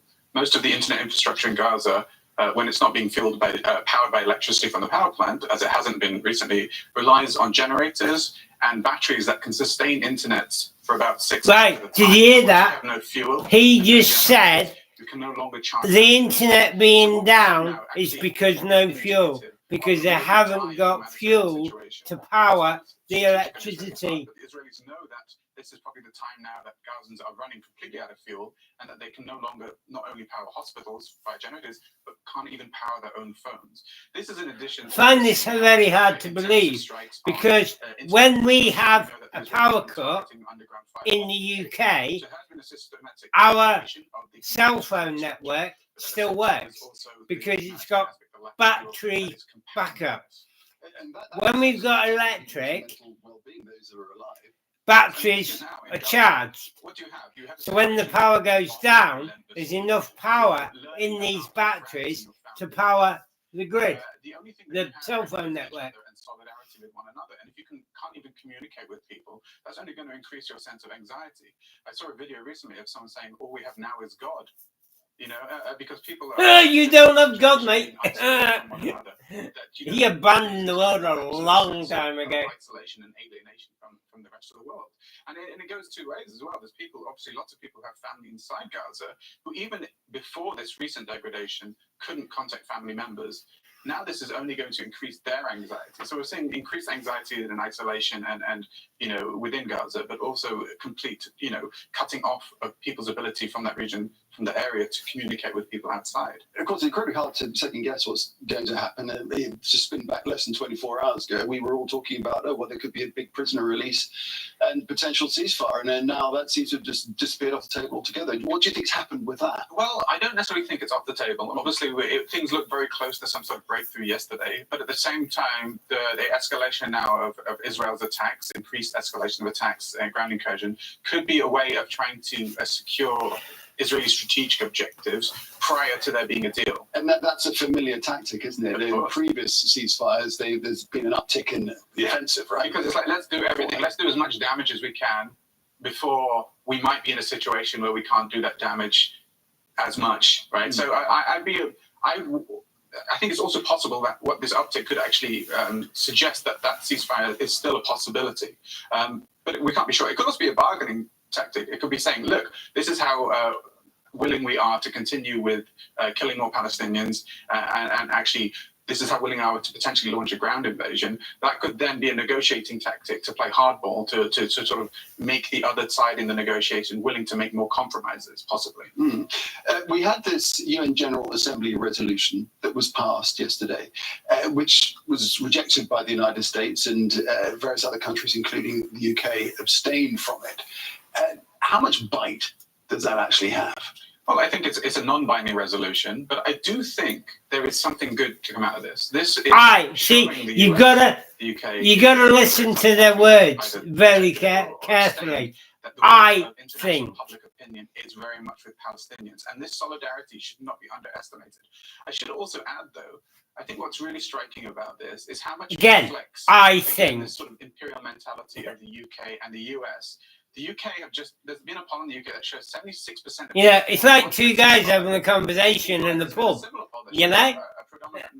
It's not what's happening, it's what they think. Like, I'm saying what I think, but, you know. Policy goals in the Middle East, showing that what the Israeli government want is more important than what the citizens of their own country want. And I think there is this kind of growing sense that what Israel is doing is morally reprehensible, and that majority of people in the world, including within the countries that have rejected it, actually oppose the actions of not just Israel, but their own government supporting Israel. Interesting context. Mark, thank you very much. Mark Owen Jones. Thank you. Well, now, the Turkish president has condemned Friday night's bombardment, writing on the social media platform known as X. Recep Tayyip Erdogan said the ever-increasing Israeli bombardments on Gaza have again targeted women, children, and innocent civilians, deepening the humanitarian crisis. Erdogan says Israel must immediately get out of this state of madness and stop its attacks. And he called for a large rally at Ataturk Airport in Istanbul to declare solidarity with Palestinians. And as Mark and I have just been discussing, the UN General Assembly, the president of Turkey has asked for protests at the airport in Turkey to protect Palestinians states in Israel were among 14 countries that have and Muslims. General Elizondo reports now from UNHQ in New York. The U.S. ambassador addressing the United Nations General Assembly. Thank you, Mr. President. During a meeting calling for humanitarian truce between Israelis and Palestinians. And at almost exactly the same moment, how do the American public think? What do the American public think of the war? Israel timed that and the subsequent blackout of Gaza to coincide with the UN meeting. At that meeting, an amendment sponsored by Canada and the U.S. that would have added language condemning Hamas was voted down. Draft resolution. But the 100. Yeah, they've got power. This nonsense from Al Jazeera saying they've got no fuel, they've got no fuel, they've got no power, they've got no food, no water. Well, first of all, I saw a report the other day, and there's like 30 sheep walking down the road, you know, that's food. Not only is it food, but it's wool for clothing. Right. Then on another report, there was goat shepherds, looking after their flock. Right. That's now goat's milk to feed the kids. That's now meat to feed the parents. Water can come from the Med, and what you tell everyone is boil the water,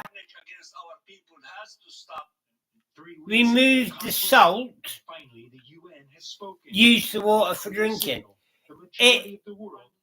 It sounds easy, but it's not, because you need something to catch the steam, and then the salt's left at the bottom. It's like when you boil your kettle, and you get the lime scale. Well, in this case, it would be salt, and then they can use the water for drinking, or you can use the water from the Med, boil it, add veg to that, meat, whatever, because you need salt to season your food anyway. All right, you can't drink it, but you damn well use it for cooking and washing.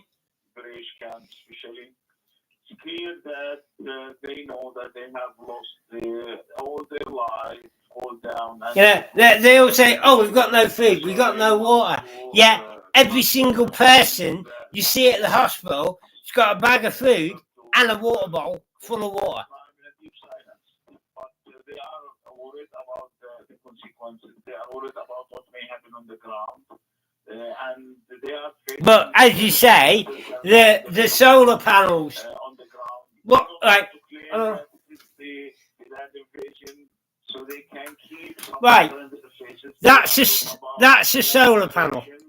Yeah, it's a portable battery pack. So when I got daylight, that charges. Yeah, right. I saw something the other day.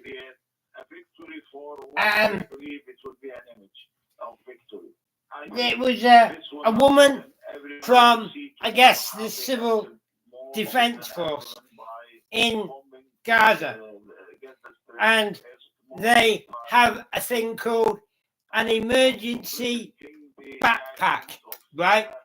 And you're gonna die when you hear what's in them. First of all, they have water bottles. They have MRIs for food. They have blankets.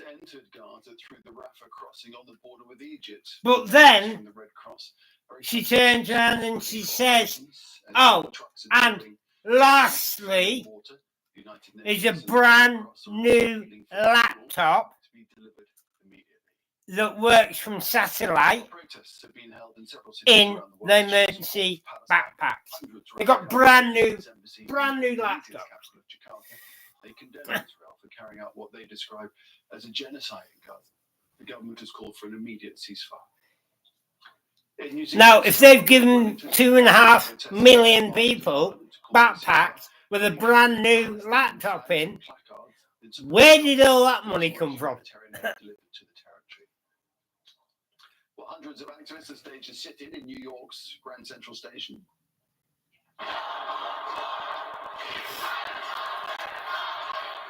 Yes, the group Jewish Voice for Peace is calling for an immediate ceasefire in Gaza and for what it describes as the imminent genocide of Palestinians to be halted.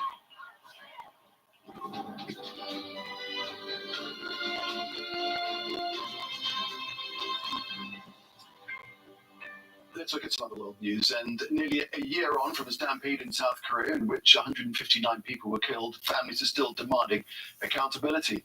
Eunice Kim has more now from Seoul. What was this? The nightmare that shocked a nation, where many had suffocated in a bottleneck, a wall of remembrance now stands. I still don't understand how something like this could happen. To us, a year flew by. I can't imagine how it's been for the families. A year ago, the first Halloween weekend after pandemic restrictions were lifted, this nightlife hotspot of Itaewon drew an influx of people with little crowd control, and help was slow to arrive. Now, this is the narrow alleyway where 158 people were fatally crushed that night.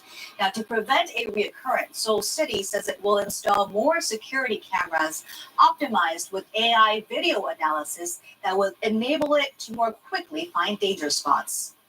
In addition to monitoring crowds, police and firefighters will be required to respond if 3 emergency calls are made within 50 meters of each other.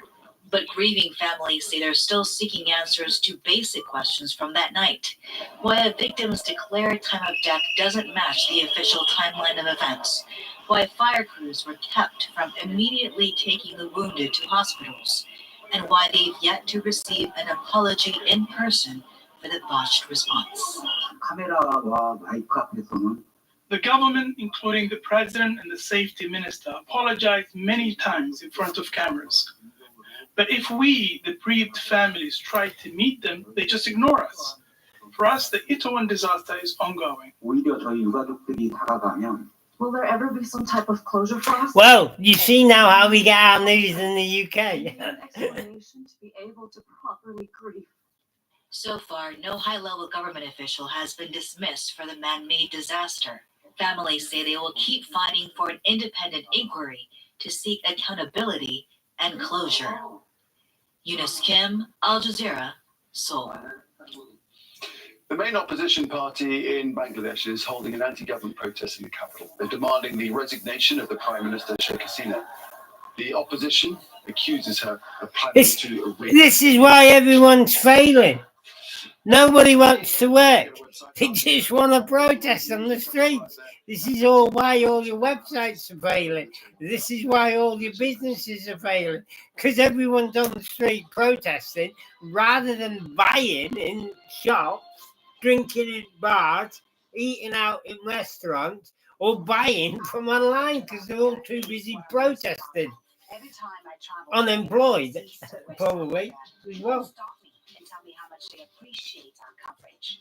And our focus is not just on their suffering, but also on the more uplifting and inspiring stories. People trust Al Jazeera to tell them what's happening in their communities in a clear and unbiased way. And as an African, I couldn't be more proud to be part of it all.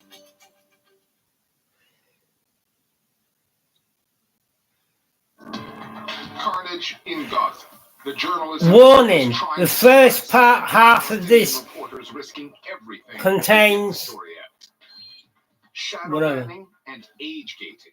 Social media companies tying themselves up in knots over content coming out of Gaza. Oh yeah, did I tell you?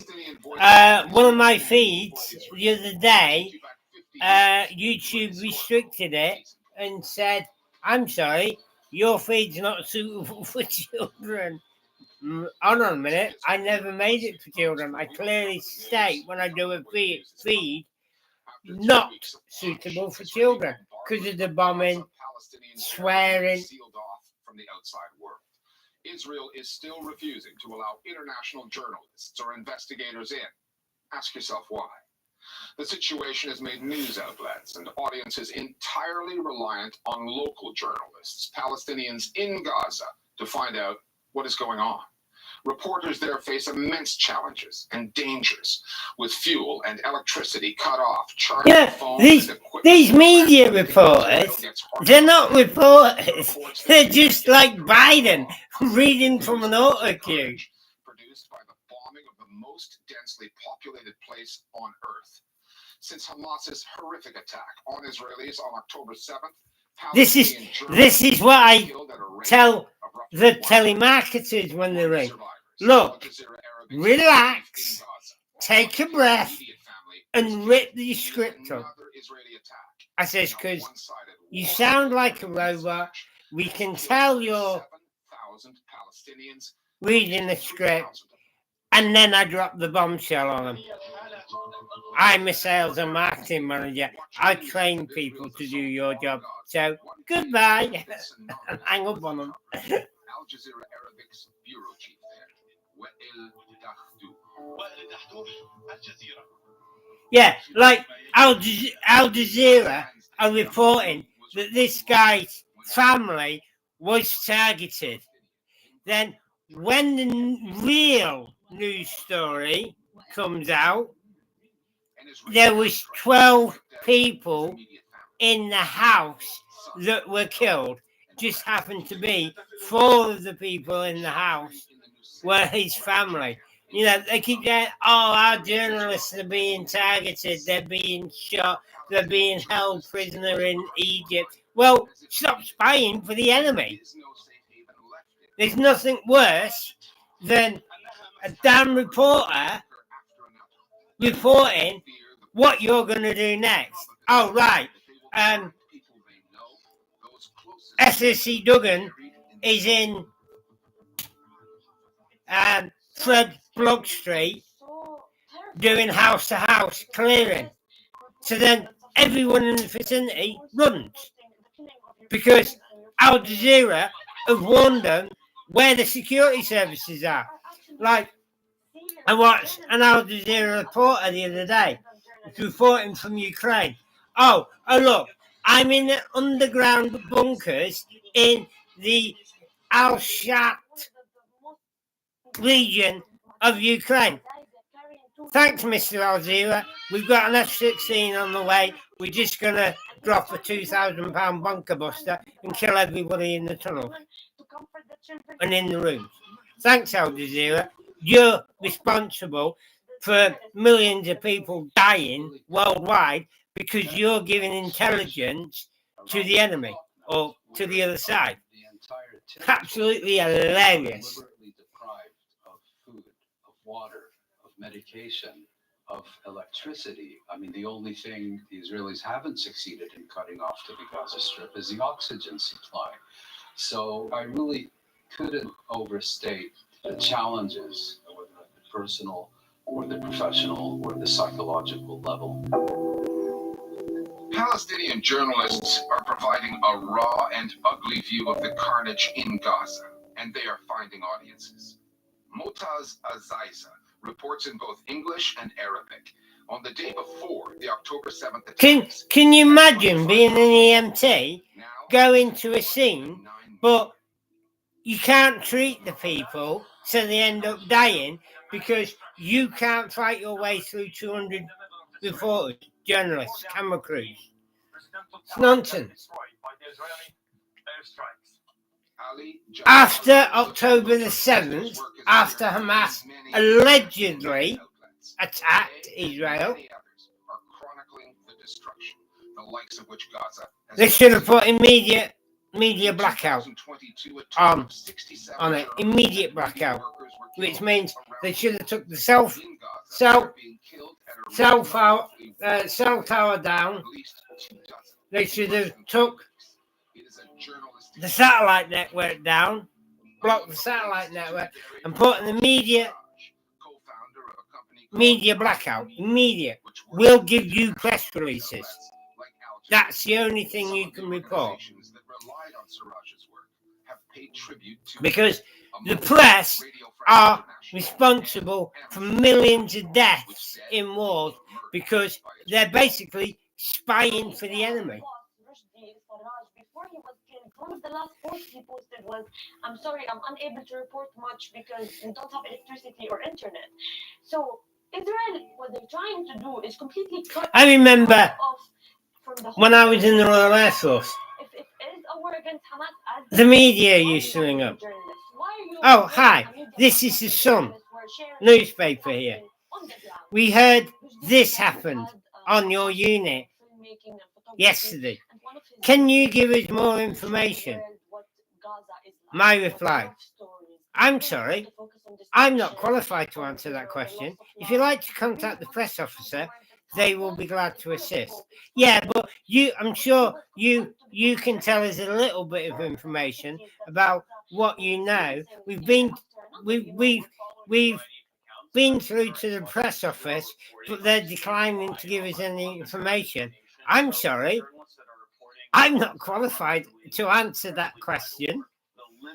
If you'd like to contact the press office, I'm sure they'll be able to answer any questions you've got. Picked up the Sun newspaper the following day. SSC Duggan, RAF Finley, refused to answer our questions. My bosses read it and they said, "My office now." So, I'm in trouble here. Marched into the manager's office. Don't tell me I'm on a charge. He said, "No." He says, "I've just called you in here to say, well done." When we read reports like that in the newspaper, we love it because you did your job. I'm sorry, you're not qualified to answer the question. Please contact the press officer. The fact of the matter is that doctors in Gaza have developed an expertise in how to identify and account for the dead, a methodology born of necessity. When we talk about Gaza health authorities, we're talking about Hamas. Maligning the work of those on the inside is part of a concerted Israeli effort. You know, the media make me laugh. Oh, right. Can you tell us what you're going to do tonight and when and where? No. That's called operational secrets. Need to know. Investigations of individual strikes and verified the number of fatalities. They have been generally consistent with the figures of Gaza's Ministry of Health, with no major deviations. The major reason is methodological. The Gaza Ministry of Health has access to data from hospitals and from morgues that isn't available to simply anybody else. I would further note that not only does I'll tell you another story. I was on the Times and Sunday Telegraph Ministry of Health, and the live government feed has also published the other day. as of October 26th of those I turned around and said, "Oh, there's a guy walking." I said, "What was that?" That was a guy walking on it. And then he comes back with a mate. And someone else says, "Oh, look, there's two guys." I went, "Hold on a minute. Yeah, there's two guys walking across the hill." All of a sudden, boom. They were dead men. Israel must have been monitoring the chat room, saw what we said, so they dropped a bomb on it. Killed them both. And Lapid made his name working in the Israeli media. He understands the importance of journalistic access at a time like this. I said, "Oh my God, guys, we just got two people killed because we pointed them out. If we just ignored it." That we are unable to enter the Gaza Strip and to report from the scene of the crime because the Israeli military has banned us from entering, then any statement issued by the Israeli military would have to be prefaced by saying, you know, this organization has a proven and demonstrated history of knowingly providing the media with false. So when Hamas hit the hospital, friendly fire, we were in the room, and we said, "Oh look, Hamas is firing rockets." But then all of a sudden it came down. It went up and come down. I went, "Oh, why is the Iron Dome working in Gaza?" And then it was reported that the hospital was hit. It was a failed missile. We saw it live. We saw it go up. We saw it go up and come back down. It didn't. It misfired. It didn't go anywhere. It come straight down on the hospital. Who also works with refugees, has teamed up with Channel 4. It was launched from here, say, and it came down here. That was the fire point. That was the hospital. So if you did the ranging, that missile came down on the hospital. It wasn't Israel at all. It was Hamas, called friendly fire. Of Israeli bombs and missiles, the Netanyahu government does not want the world to see. And there is evidence the Biden administration also finds such journalism problematic. The U.S. Secretary of State, Anthony Blinken, is reported to have asked Qatari leaders to, quote, turn down the volume on Al Jazeera's coverage because it is full of anti-Israel incitement. It is not clear what Blinken was referring to specifically. Not that this is the guy who lost his wife, his son, his daughter, and his 18-day-old grandson, I think, granddaughter. Social media is another front in this war, and content moderation policies at some major platforms have people asking questions. Flo Phillips is here with more. Richard, since the start of this war, we've seen accounts being closed down, others shadow banned, as well as stringent age restrictions on who can watch certain videos. This past Wednesday, Meta raised eyebrows for closing the account of Ion. Age restrictions on who can watch certain videos. I'm a target of that.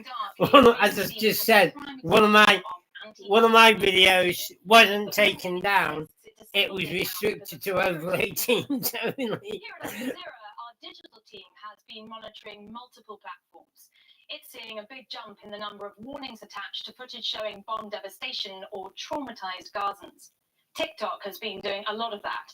And when asked why, it cited its standard regulations on gory content. However, similar content related TikTok to apparently took down 50 million posts supporting Palestinians. Which means users have to sign in and verify their ages before they can watch. Age gating has a purpose, shielding young people from unsuitable content. But again, it appears to be applied selectively. We didn't see this with news videos coming out of Ukraine. Advertisers are playing a role in this too. A lot of news content from Gaza has been demonetized. Ads are removed since corporations don't like selling their products alongside images of war. The Israeli government has had no such issues. It's pushing its ads online. They did that for the Ukraine. They demonetized all reports on the Ukraine. Question, where's the age gating there? Thanks, Flo. I haven't seen any restrictions on Gaza yet. More than 50 years ago. Hassan Kanafani. But then when I embed for his books like Men in the Sun, my YouTube into my and displacement. But Kanafani was website, a journalist. it's news reports, not targeting just Gaza. As you say, it's whatever's live on TV at the time. Palestinian leadership in exile at the time. It was in Beirut that Kanafani produced Al-Hadaf, a groundbreaking Palestinian magazine that has been somewhat lost in the mists of time. 3 years ago, the Listening Post's Tarek Nafa traveled to Beirut to tell the story of Kanafani. The piece is just as relevant today as it was when we aired it back then. No, it obviously didn't have enough fuel, so it just came down. It went up and down, like it should do, but instead of going up and then hitting Israel over here somewhere, it came down here, right on top of the hospital car park. Because I knew as soon as I saw the footage, it wasn't Israeli airstrike. If that had been hit by a £500 to £1,000 American bomb by Israel, there'd have been nothing left of the hospital. There wouldn't have been 500 people allegedly injured and killed. It'd have been 50,000 killed. Because if Israel had hit the hospital, they'd have done it with a £2,000, £5,000 bunker buster. Kanafani made good TV, but he was by no means an easy interviewee. I don't know the maximum payload of a F-16. It's a people defending themselves against a fascist government. It's a moment of great confidence, of clarity of vision, of conviction. And the way Ghassan Kanafani speaks in that clip shows all of this energy that was the hope of the Palestinian revolution. The conflict. It's not a conflict. It's a liberation movement fighting for justice. Well, whatever it might be best called. Not whatever. Kanafani picks up on a very important word, which for me resonated the strongest. And this is the word whatever. This is exactly where the problem starts. This is a people who is discriminated, is fighting for his rights. This is a story. And this is the narrative that Palestinians unfortunately have not been able to relay to the world. The Palestinian narrative as narrated by Palestinians is not something that the world wants to hear. Why not just talk? Talk to whom? Talk to the Israeli leaders. That's kind of conversation between the sword and the neck, you mean? Ghassan said it in simple and clear language. How are we supposed to have dialogue? You're coming to slaughter me. Put aside the sword so we can have a conversation. It's better that way than dead, though. Maybe to you, but to us, it's not. To us, to liberate our country, have dignity, to have respect, to have our mere human rights, is something as essential as life itself. In the Arab imagination, Kanafani is remembered for his storytelling, which explored the Palestinian experience, statelessness, separation, and exile. In the West, he was the public face of the leftist PFLP, seen as one of the more radical Palestinian factions. Kanafani was not involved in the armed wing of the PFLP or in the planning of high-profile airplane hijackings that the group became synonymous with. But he was an advocate of armed struggle and understood its mediatic value. If it went quiet, he wrote, No TV network would willingly give any Palestinian a minute of coverage to express themselves. Above all, though, Kanafani was a journalist, an accomplished one. Ghassan Kanafani was a multifaceted, multi-talented human being. He was very significant in the Kuwaiti and Lebanese press in their heyday. We're talking about the 1950s and 60s. Ghassan Kanafani was a central figure. I mean, he was associated with the founding of many magazines and newspapers throughout the region. Beirut in the 1960s and 70s was an extremely vibrant city. It was a truly Arab city, and the Palestinian Revolution was kind of the last hope for people. And so that's why Arabs from all over went to Beirut to be part of that last front for revolution and creativity and activity and literature and journalism. After the defeat of Arab regimes in the War of 1967 and the disillusionment that came with it. All right, Michael. Thanks for stopping by.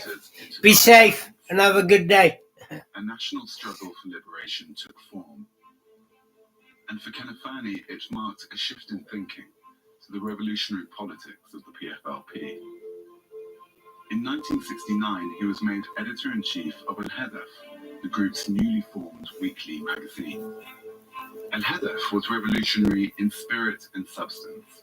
It combined the PFLP's political messaging with analysis, humor, art and calligraphy in a chronicle of the Palestinian resistance that linked it to anti-colonial struggles in Africa, Asia and Latin America. He made left-wing media accessible well beyond the narrow confines of the already converted. He went after arguments by fellow Arab journalists as much as he went after arguments by Western journalists. His article were an unusual combination of satire, sharp witticism, as well as information.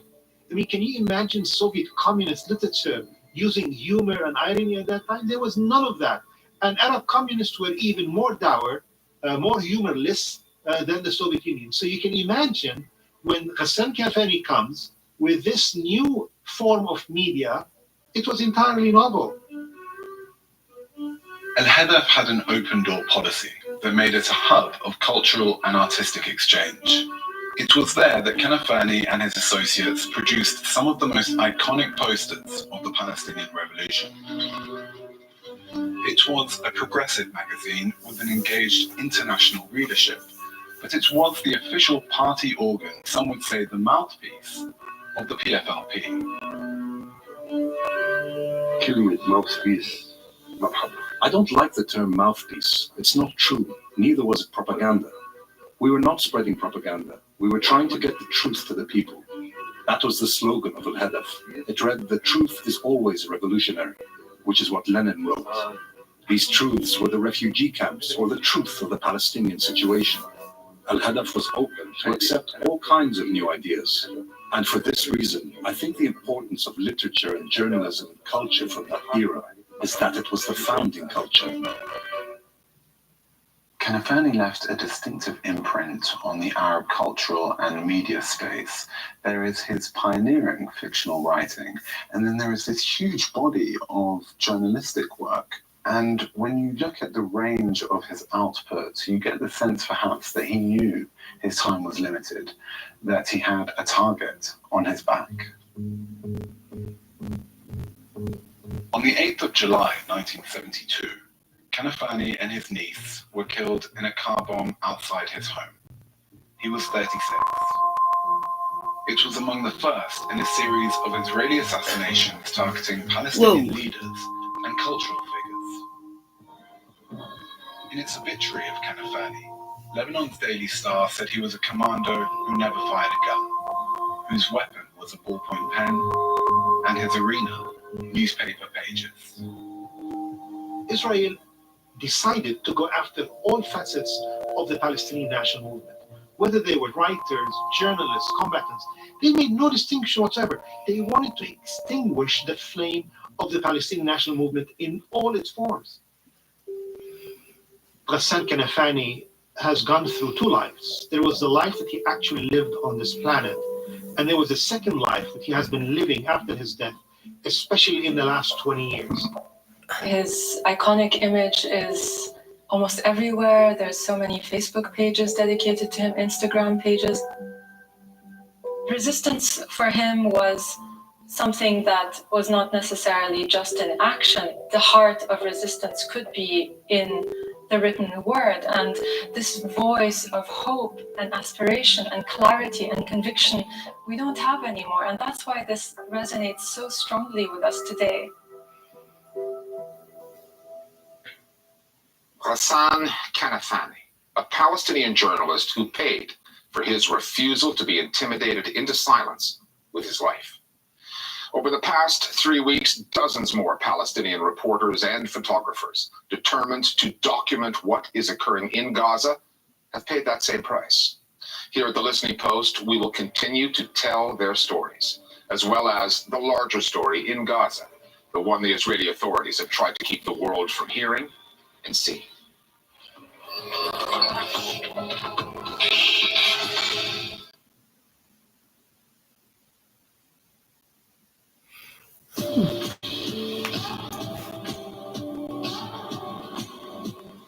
I've been traveling through memories of my life, learning something new each and every time. On my way.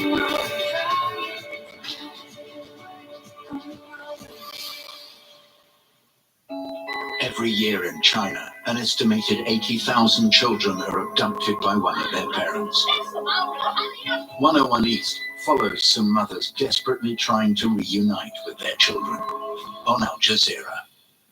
As the situation in Gaza escalates, we bring you expert views and analysis. What some Israeli officials are saying is that the Palestinians had to move south. South to where? Hamas has got to comply with international law, but Israel can do what it likes. And that's the reason why Israel keeps behaving so cruelly. I would say this particular operation is somewhere between a crime against humanity and genocide. It was really important that there was a Jewish voice saying, not in our name. We don't believe that this kind of aggression makes Jews safer. It doesn't make Israelis safer. Stay with us for the latest developments on Al Jazeera.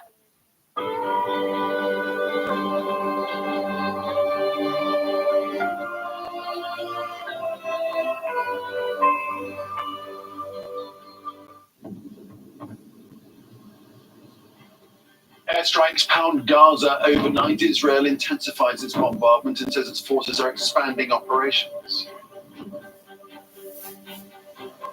More than 7,000 Palestinians are known to have been killed in the conflict so far. Nearly half were children.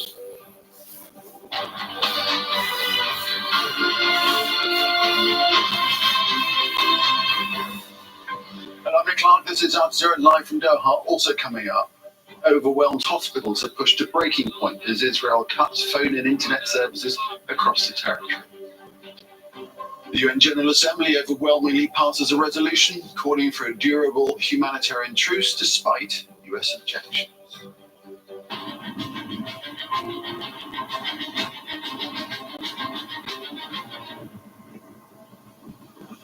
All right, it's just past 0900 GMT, that is 11 a.m. in Gaza, where hundreds of buildings have been destroyed during a night of intense Israeli bombardment. Residential areas in the north and center have been hit in the heaviest strikes since the start of the war 3 weeks ago. Israel has cut communication networks across the Strip. The United Nations says civil order has collapsed. Well, since the war began on October the 7th, Israel's bombing campaign across the Gaza Strip has killed 7,326 Palestinians. That's according to the Health Ministry. It also says 109 Palestinians have been killed in the occupied West Bank in nearly 3 weeks. And 2 Palestinian prisoners died in Israeli custody. Israel says that was due to natural causes. Well, the Israeli government says more than 1,400 Israelis were killed in Hamas attacks 3 weeks ago. As it begins our coverage now. Every night brings death and destruction, but this night is different. Cut off from the outside world with phone and internet lines down, the unrelenting strikes and the amber fires haunt the Gaza skyline. already plunged into darkness. Now Palestinians cannot communicate with each other or the emergency services.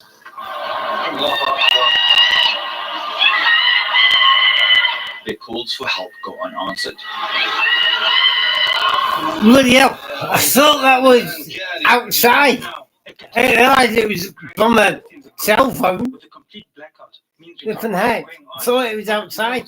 I thought it was in my street, well, in the shopping mall. I thought it was a kid screaming downstairs. I didn't realise it was a cell phone. Palestinians can see the strikes raining down on them, a population already struggling with a lack of food, water and electricity. Some fear worse is yet to come. There's difficulty in disseminating the picture of what's happening in the north of the Gaza Strip. That's resulted in us not being able to show the massive... I don't know what size bombs they're using, but they're huge. Occupiers. There are massacres taking place in northern Gaza. As you can hear, another attack next to the Indonesian hospital.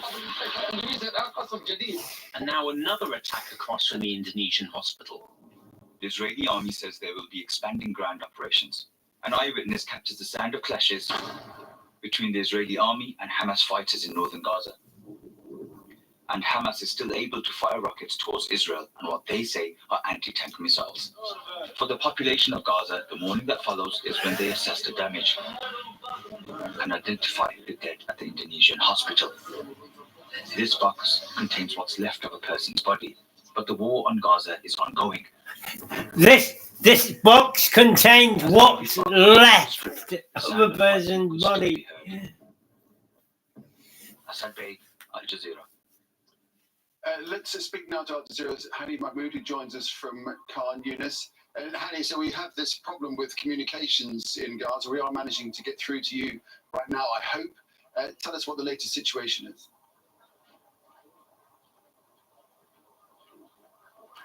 Yes, well, Palestinians are still living the horror of last night as they are completely in a blackout, completely disconnected from phones and from internet and disconnected from the outside world as Israel just expanded its military operations and intensified it as of yesterday's early hours of the evening.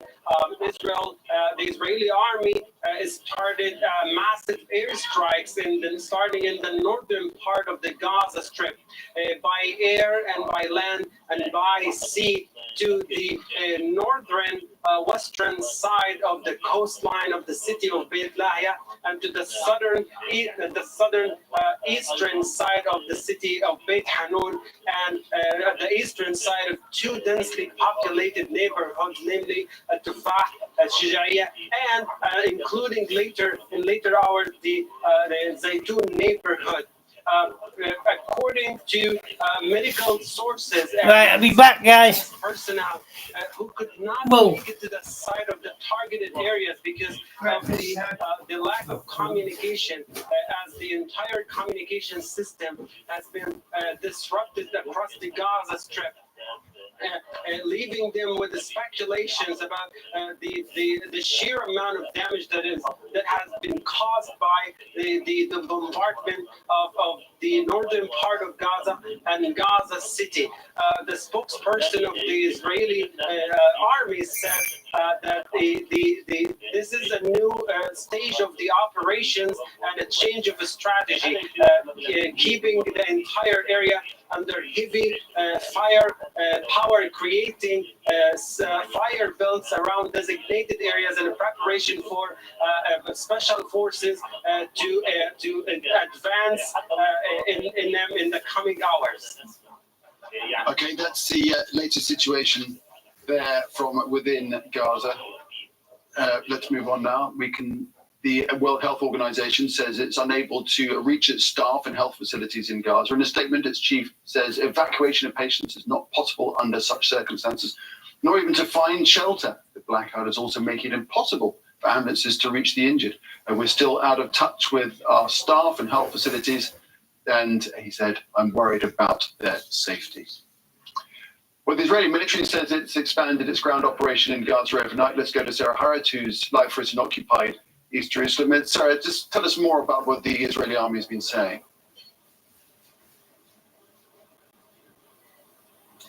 Yeah, well, we've heard from the spokesman, Daniel Hagari, who's confirmed that their troops are still in Gaza, he said, and he also added that the attacks from air and sea continue. So that means all three things are being met, he said. The goals to eliminate their Hamas targets, including leaders. They said that they've managed to kill the person that's in charge of Hamas's navy, the commander, as well as one of the leaders, they said, behind that attack on October 7 that made some of those big decisions. Of course, we haven't actually heard from Hamas on that, but that's what the Israeli army spokesman is saying. He also added that they are progressing through the different stages of war, he said, to dismantle Hamas, also to secure Israel's border, and he said to bring back those captives that were taken across. Of course, we did see a video that they released, the Israeli military released earlier this morning, showing more than a dozen tanks gathered together, and in a statement they said that that was the troops and tanks inside Gaza, and we saw them lining up through and moving through in line. And that would have been mostly in northern Gaza, because those are where the two entry points were. In terms of the captives I just mentioned earlier, well, things have taken a turn here in Israel, because the family members are now standing outside the Ministry of Defense in Tel Aviv, demanding a meeting with the Prime Minister himself, Benjamin Netanyahu, as well as the Minister of Defense, Yoav Gallant. And also we're hearing that there's a protest outside of Netanyahu's family home south of Haifa, because they said they want answers. They said they're really concerned about the escalation overnight, obviously the heaviest bombardment since the war started. They said they're frustrated. They've said that they feel angry, that they feel they need answers, and there's a real concern that those that are missing or those that are being held captive could potentially die in this attack on Gaza by their own government. They feel that their answers haven't been heeded, their questions rather, and they want to hear, they said, from the man himself, from Benjamin Netanyahu himself, from Yoav Gallant. Those two are part of this small war cabinet, and they want to hear those answers. Of course, what we can see is that behind the scenes, the US, Qatar, and Egypt are mediating to try and get Hamas to release some of those captives. Hamas has said that one of the conditions needs to be a ceasefire, even if it's temporary, to allow the humanitarian aid and to also just put a pause on things, especially to help those that are at the moment being killed and injured, to reduce those numbers. But so far it seems it's a stalemate, there's a stagnation when it comes to that, and really there's no real answer right now as to what's going to happen next. They did say that there are tunnels underneath, and more than 100 targets, they said, underneath had been underground that had been hit by tunnels belonging to Hamas. So the concern, of course, here is that some of those captives are in different areas in those tunnels across Gaza. All right, that's a picture from occupied East Jerusalem. Sarah Harrat there, thank you. Well, several rockets were fired from Gaza into Ashkelon in southern Israel. That was on Friday. Right, I'm just going to look, guys. I'll be right back. They're reported to have hit buildings. Many people who live in the city have already left after being told to evacuate by the army.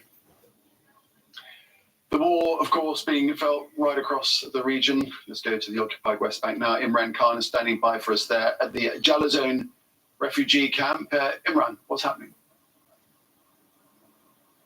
Well, at 2 a.m. there was a raid on the Jalazon refugee camp. About 200 soldiers came into this area. They secured the area, and then they moved in a bulldozer. And the bulldozer actually came here and destroyed this house. This house actually belongs to Bajes Nakli. Bajes Nakli is a Hamas activist who's actually been in and out of prison. He was last released from prison about 12 months ago. He was arrested again on October 9th. And at the time, the Israeli army told the family that their house would be next. And it happened just 20 days later. Now, the family have told us this is nothing more than Israeli vengeance against the family. Israeli human rights groups, Palestinian human rights groups, and in fact the United Nations calls this collective punishment. We've seen it time and time again across the occupied West Bank, across occupied East Jerusalem, where somebody is arrested and then their family home is destroyed. 11 people used to live in this house. That's 11 people who are now effectively homeless. They're living with friends and family in the local area. But it wasn't just this house that was affected. You see here, this is the electricity cable. Anything east of this house was actually without electricity for a number of hours as this raid was taking place, because the Israelis destroyed the electricity cable as well. This keeps on happening. It's the kind of thing we're seeing more and more here in the occupied West Bank. Imran, thanks very much. Imran Khan there. More fake news from Al Jazeera. Still ahead here on Al Jazeera.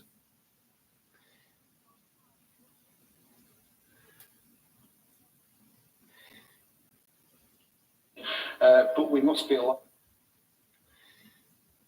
That is Daniel Hagari from the Israel Defense Forces giving an update this morning on the latest. I mean, he has been talking about the operational... Right, this is the BBC.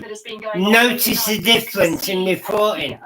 What is happening right now, you'll be able to hear the regular sounds of explosions. If you just look on the Gaza... BBC are even refusing to call Hamas terrorists. We're showing you continuing live pictures as well of the situation in Gaza, but you can see there, each one of these is a hit somewhere inside Gaza. We know that this has been continuing overnight and really intensifying. Well, our correspondent, Mira Davis, is in Jerusalem. As we continue to look at those live pictures of what is happening in Gaza, just bring us up to date with the latest from the Israeli military, because we've been talking about this ground offensive, but it's unclear whether or not this is actually it, isn't it? Yeah, it's a really good question. Anna. Earlier in the week, the Israelis had carried out limited incursions, so tanks and troops going in to secure positions to attack particular targets within Gaza, but then they withdrew. I think what we saw last night, of course, was much more intensive, not just from the air. I know the night sky in Gaza was completely lit up by this increased level of shelling and bombing, but also on the ground. There was a significant military operation on the ground. There were 2 points from that briefing we've just heard, I think, that give an indication of exactly where we're at. They said there are troops still in the field and continue the war. Now, is that to say that there are still Israeli troops within Gaza, perhaps doing what we call mopping up operations, or are they establishing advanced bases within Gaza from where the Israeli military will then be able to push in? Because if they're to go into Gaza, then of course they're going to have some point going to have to go into those built-up areas if their objectives are to be realised. And they also said they eliminated several Hamas commanders, not just the one commander, but they say they're clearly targeting several senior Hamas commanders. So whether it's the start of an invasion, whether it's a limited invasion, that's perhaps semantics, but there's clearly an increased and a real step up in what the Israelis were doing last night, and we assume will continue now over the weekend and for days to come. And obviously alongside that, where the humanitarian concerns continue. I've switched the channel now to BBC. Right now.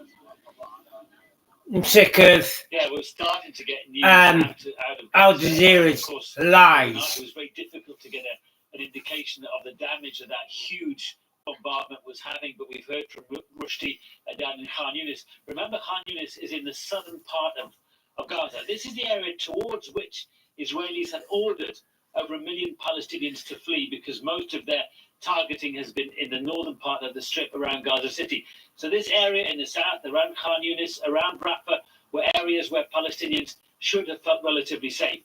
But as the UN says, nowhere in Gaza is safe at the minute, and humanitarian crisis is certainly worsening. There was a statement towards the end of the Israeli army briefing there, in which they say they may be open to allowing more humanitarian aid in.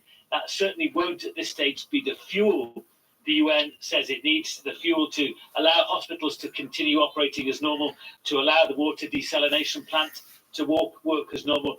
But there's some indication perhaps that more than the 20 or so trucks a day that have been coming in so far, a drop in the ocean as Rushdie said, because they need hundreds of trucks every day to meet the needs of the Gazan population. Anyway, 70% of which was living in poverty. And of course, now we've got more than 1 million internally displaced people heading towards the south. Some of them so desperate, they're heading back north again. The situation there is incredibly difficult. One final point on that, of course, there are hostages. There are 229 hostages still being held in Gaza, and their families do worry and are very concerned that this expanded Israeli military operation will jeopardize the position of the hostages as well. Wera, thank you. That's Wera Davis, our correspondent in Jerusalem with the latest. We also brought you what the Israel Defense Forces had to say in their morning briefing about the intensification overnight. I also want to bring you the Palestinian perspective as well from Mustafa Barghouti, who's the General Secretary of the Palestinian National Initiative, responding to that intensification of the attacks on Gaza that we saw last night. The total amount of bombs and explosives that have been thrown on Gaza is very close now to the amount of the bomb power that was used with the nuclear bomb in Hiroshima in Japan, just to get an idea about what's going on. It's very dangerous development, and we've just received alerts from Medical Relief Society, from Red Crescent, from World Health Organization, complaining that their medical and health work is completely paralyzed because of the cut of all telecommunications and internet from Gaza. We'll just bring you some of the latest news that we're hearing this morning. UNRWA, that is the UN Relief and Works Agency, the UN agency that deals with Palestinian refugees. Their spokesperson, Juliet Touma, has said that they have lost contact with most of their team in Gaza overnight. They have a very limited one line of communication with the director of the agency in Gaza. They have said that they are assessing the impact on their operations as they work to re-establish contact with their teams in Gaza, including those who are looking after and themselves being cared for in UNRWA shelters. Also want to show you the situation on the northern border of Israel at the moment as well, where I have been for the last few days as well, because we are seeing regular exchanges of fire across that northern border between Israel and Hezbollah in the north.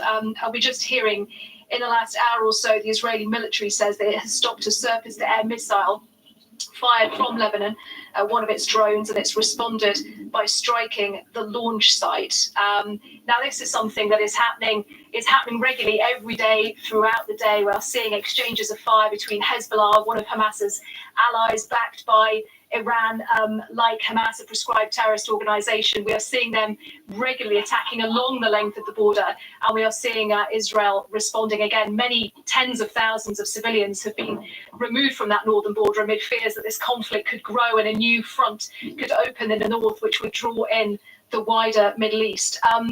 A lot of diplomatic work is being done in various quarters, particularly by the US, to stop that happening. And we can speak now to Lord Darroch, who's a former ambassador to the US. And thank you for joining us. And I just wanted to spend a few minutes talking about America's position in all of this at the moment, because they are, of course, a staunch ally of Israel, but they're doing a lot of diplomatic work behind the scenes as well, aren't they? They are. You'll have noticed that there were one of the few countries to vote against the UN General Assembly resolution calling for a ceasefire last night. We and Germany and Australia and Canada and others abstained on it. And that was, if you like, a signal of their continuing public, complete support for what Israel is doing. But in private, I think they will be pressing the Israelis to minimize civilian casualties in this operation in Gaza, to get it over as quickly as possible, because the longer it goes on, the greater the risk of escalation, the more public support for Israel around the world will ebb away. And then they will be getting messages through to the Palestinian leaders on the West Bank to try to stop anything igniting there. They will be getting messages through the back channel to Iran saying, do not encourage Hezbollah to intensify these clashes across the border with Israel in the north. And they'll be messaging other parts of the Arab world to try to stop any wider escalation. Remember, last week, a US destroyer intercepted 3 missiles fired from Houthi territory down in the south of the Gulf, probably on their way to Israel. So the risk of wider escalation is ever present.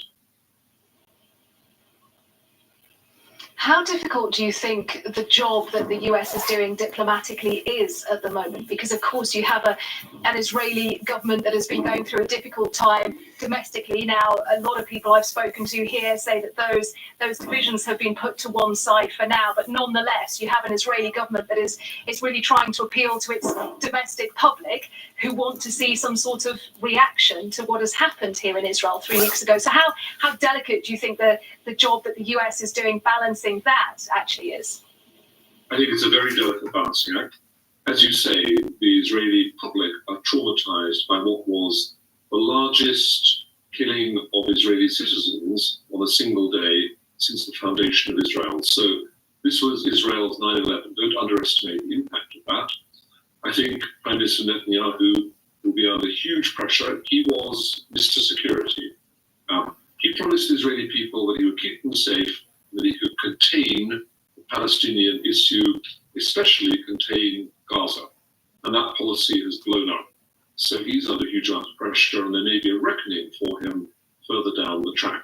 And I think the Americans have to, on the one hand, continue to show total public support for Israel, as demonstrated in the UN last night, but privately they'll be getting across some quite tough messages, including, I think, critically, pressing them on what the political strategy is for Gaza when this military operation is done. Biden said a couple of days ago, he said to the Israelis, do not make the mistakes that we made after 9/11. I think that was a reference to the failure of political strategies in Afghanistan and in Iraq. And I don't know at this moment what Israeli plans are for the aftermath in Gaza, but I can't believe they want to run Gaza themselves. So they won't leave a vacuum. So what is the plan there?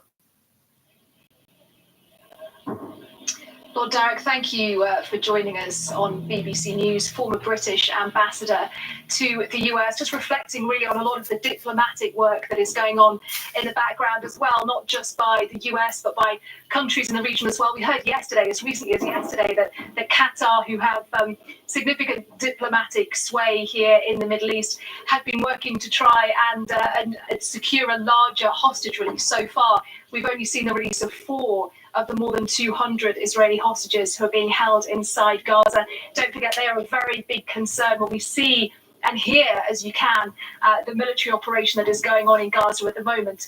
Considering that there are more than 200 Israeli hostages there is something that is very much at the forefront of the minds of the people who are carrying out this military operation at the moment.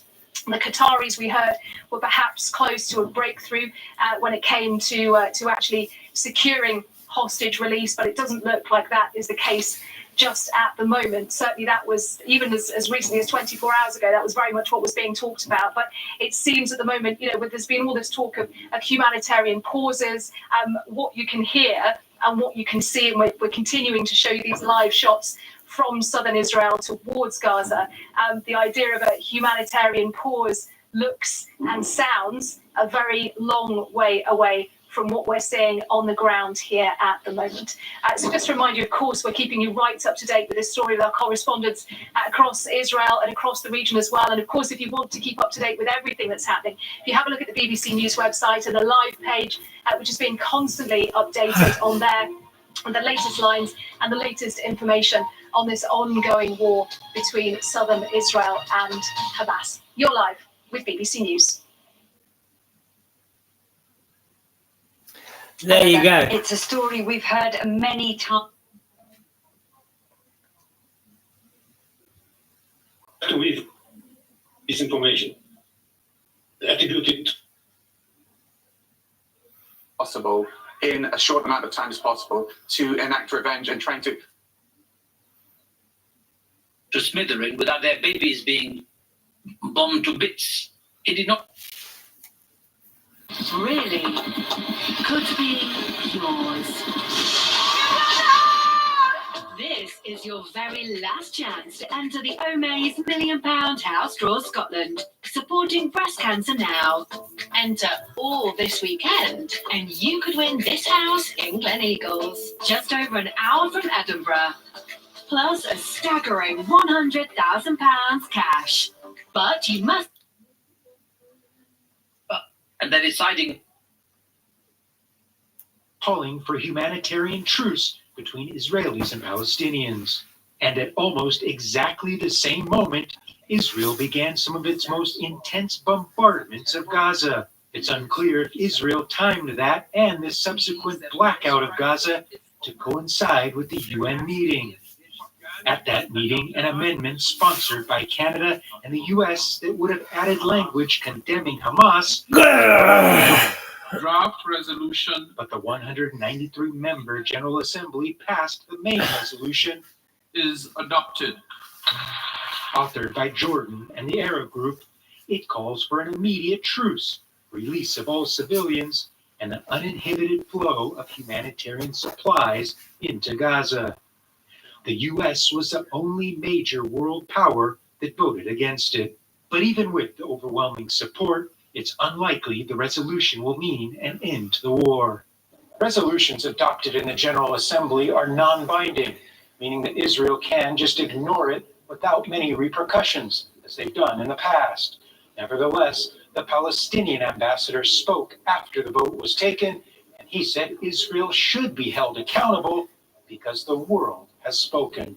The General Assembly prevailed and sent the appropriate message, not only to the Palestinian people that there is justice and fairness and international humanitarian law upheld by the General Assembly, but also it sent a message to everyone: enough is enough. This war has to stop. The carnage against our people has to stop.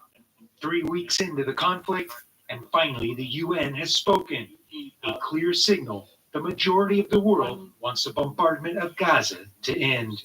Gabriel Elizondo, Al Jazeera at the United Nations.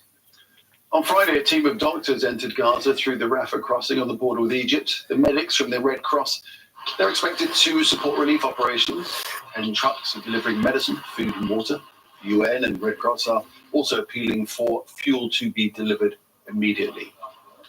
Kenneth Roth is the former executive director of Human Rights Watch, and earlier he spoke to my colleague Doreen Abougaida, and he said that Israel is carrying out collective punishment in Gaza, which is a war crime. The issue is not just do you target civilians. The issue is also, is Israel firing indiscriminately in civilian populated areas? And when you look at these neighborhoods that have been pummeled, decimated, that's certainly what it looks like is happening. Or there's a separate duty that even if you're aiming at a military target, you cannot fire if the consequences to civilians will be disproportionate. And here we've seen Israel, blowing up huge apartment buildings, rendering 100 families homeless at a shot because of some ostensible Hamas presence. Then if you look at the humanitarian angle, international humanitarian law is absolutely clear that Israel has a duty to allow humanitarian aid in. Now, its latest response is to say, oh, Hamas, they have supplies in their tunnels. But we've already seen that Hamas is pretty much indifferent to the Palestinian civilian population, and they should not have to depend on Hamas for their survival when the UN is sitting there in Egypt and has the capacity to provide the aid that 2 million plus civilians need.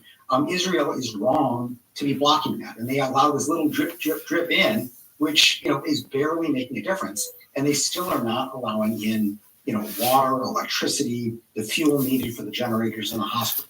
So what you're essentially saying is that this is collective punishment, isn't it? And collective punishment is considered a war crime. Absolutely. In other words, the particular, frankly, both the siege and some of this indiscriminate bombardment is treating almost everybody in Gaza as if they're Hamas. And you even saw elements of this when the Israeli defense minister said, "Oh, these are all just human animals." Now, this is completely wrong under international humanitarian law.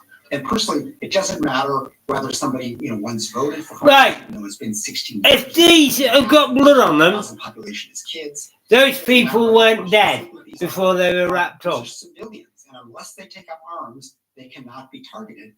But the Israeli government is treating them almost as if You can't bleed when you're dead. Now, then, protests have been held in several cities around Because the heart ain't Palestine. pumping. Hundreds rallied outside the US embassy. So that's fake. In the capital of Jakarta. They condemned Israel for carrying out what they described as a genocide in Gaza.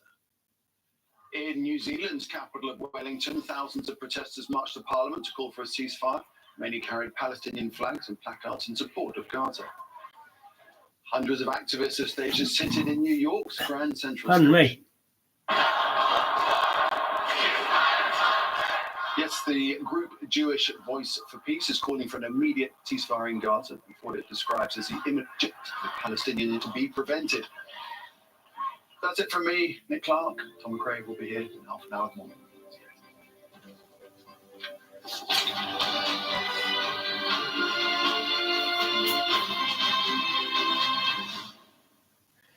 Heavy fighting in the... We don't simply focus on the politics of the conflict. It's the consequence of war, the human suffering that we report on. We brave bullets and bombs in some of the world's most troubled regions. The army fled in the face of ISIL's advance. It is one of the most serious bouts of violence in recent years. In some instances, we are the targets because we give voice to those demanding freedom, the rule of law, and we always include the views from all sides.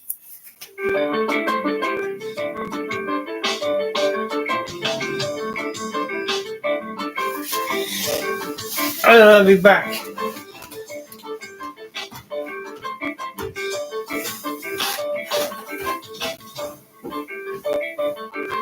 Hello, it's good to have you with us. I'm Cyril Vanier. You're watching Counting the Cost on Al Jazeera. That's your weekly look at the world of business and economics. This week, Israeli reservists have left their offices. Many businesses have ground to a halt. Israel's government moves to stabilize its economy hit by the war on Gaza. Also this week, hotels emptied and flights canceled. We look at the cost for the tourism industry in Israel, in Palestine, and the whole Middle East. And the global economy is at a dangerous juncture. The World Bank warns of the serious economic impact of geopolitical tensions.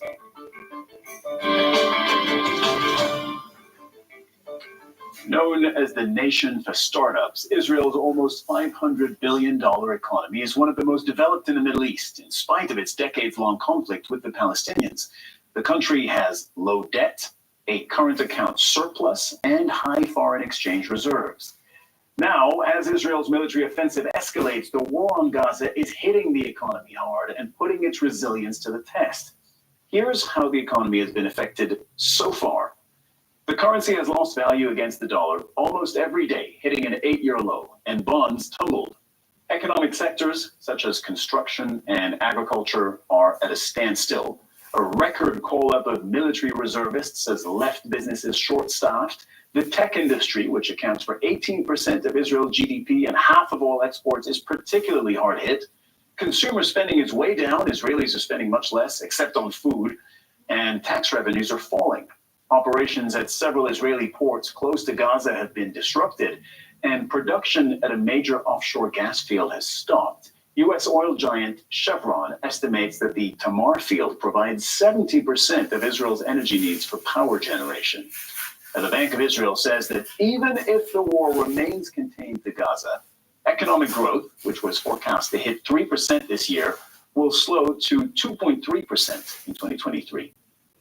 Now, the central bank has held interest rates at 4.75% for the third straight time in order to support a weakening currency. It has previously said that it would sell up to $30 billion of reserves to shore up the shekel. The governor says that the bank's policy is focused on stabilizing markets and reducing uncertainty. Let's talk about all of this. I'm joined now from London by Daniele Bianchi. Daniele, you are Associate Professor of Finance at Queen Mary University of London. Thank you for your time today. How bad is this for the Israeli economy?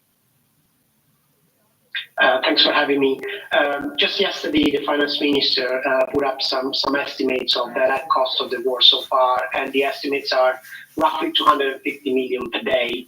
These are just the net costs. There are all sorts of indirect costs that come up from the call-up of reserves, obviously.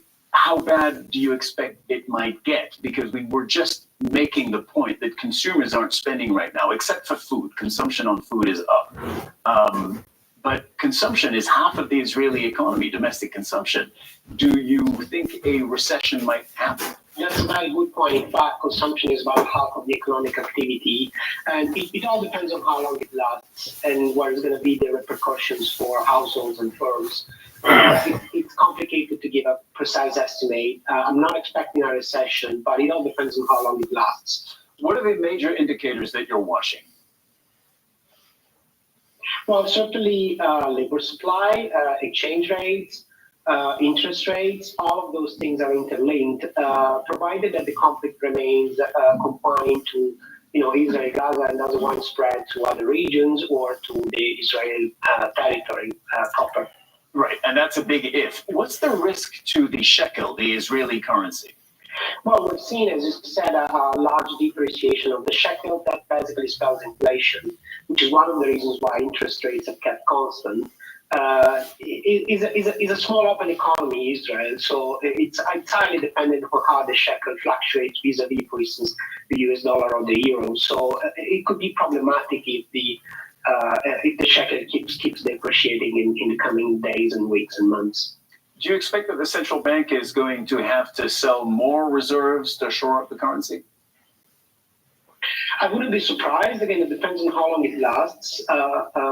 So if the conflict drags for months, hopefully not years, then we should probably expect some intervention in terms of selling reserves if they want to keep the exchange rates under control.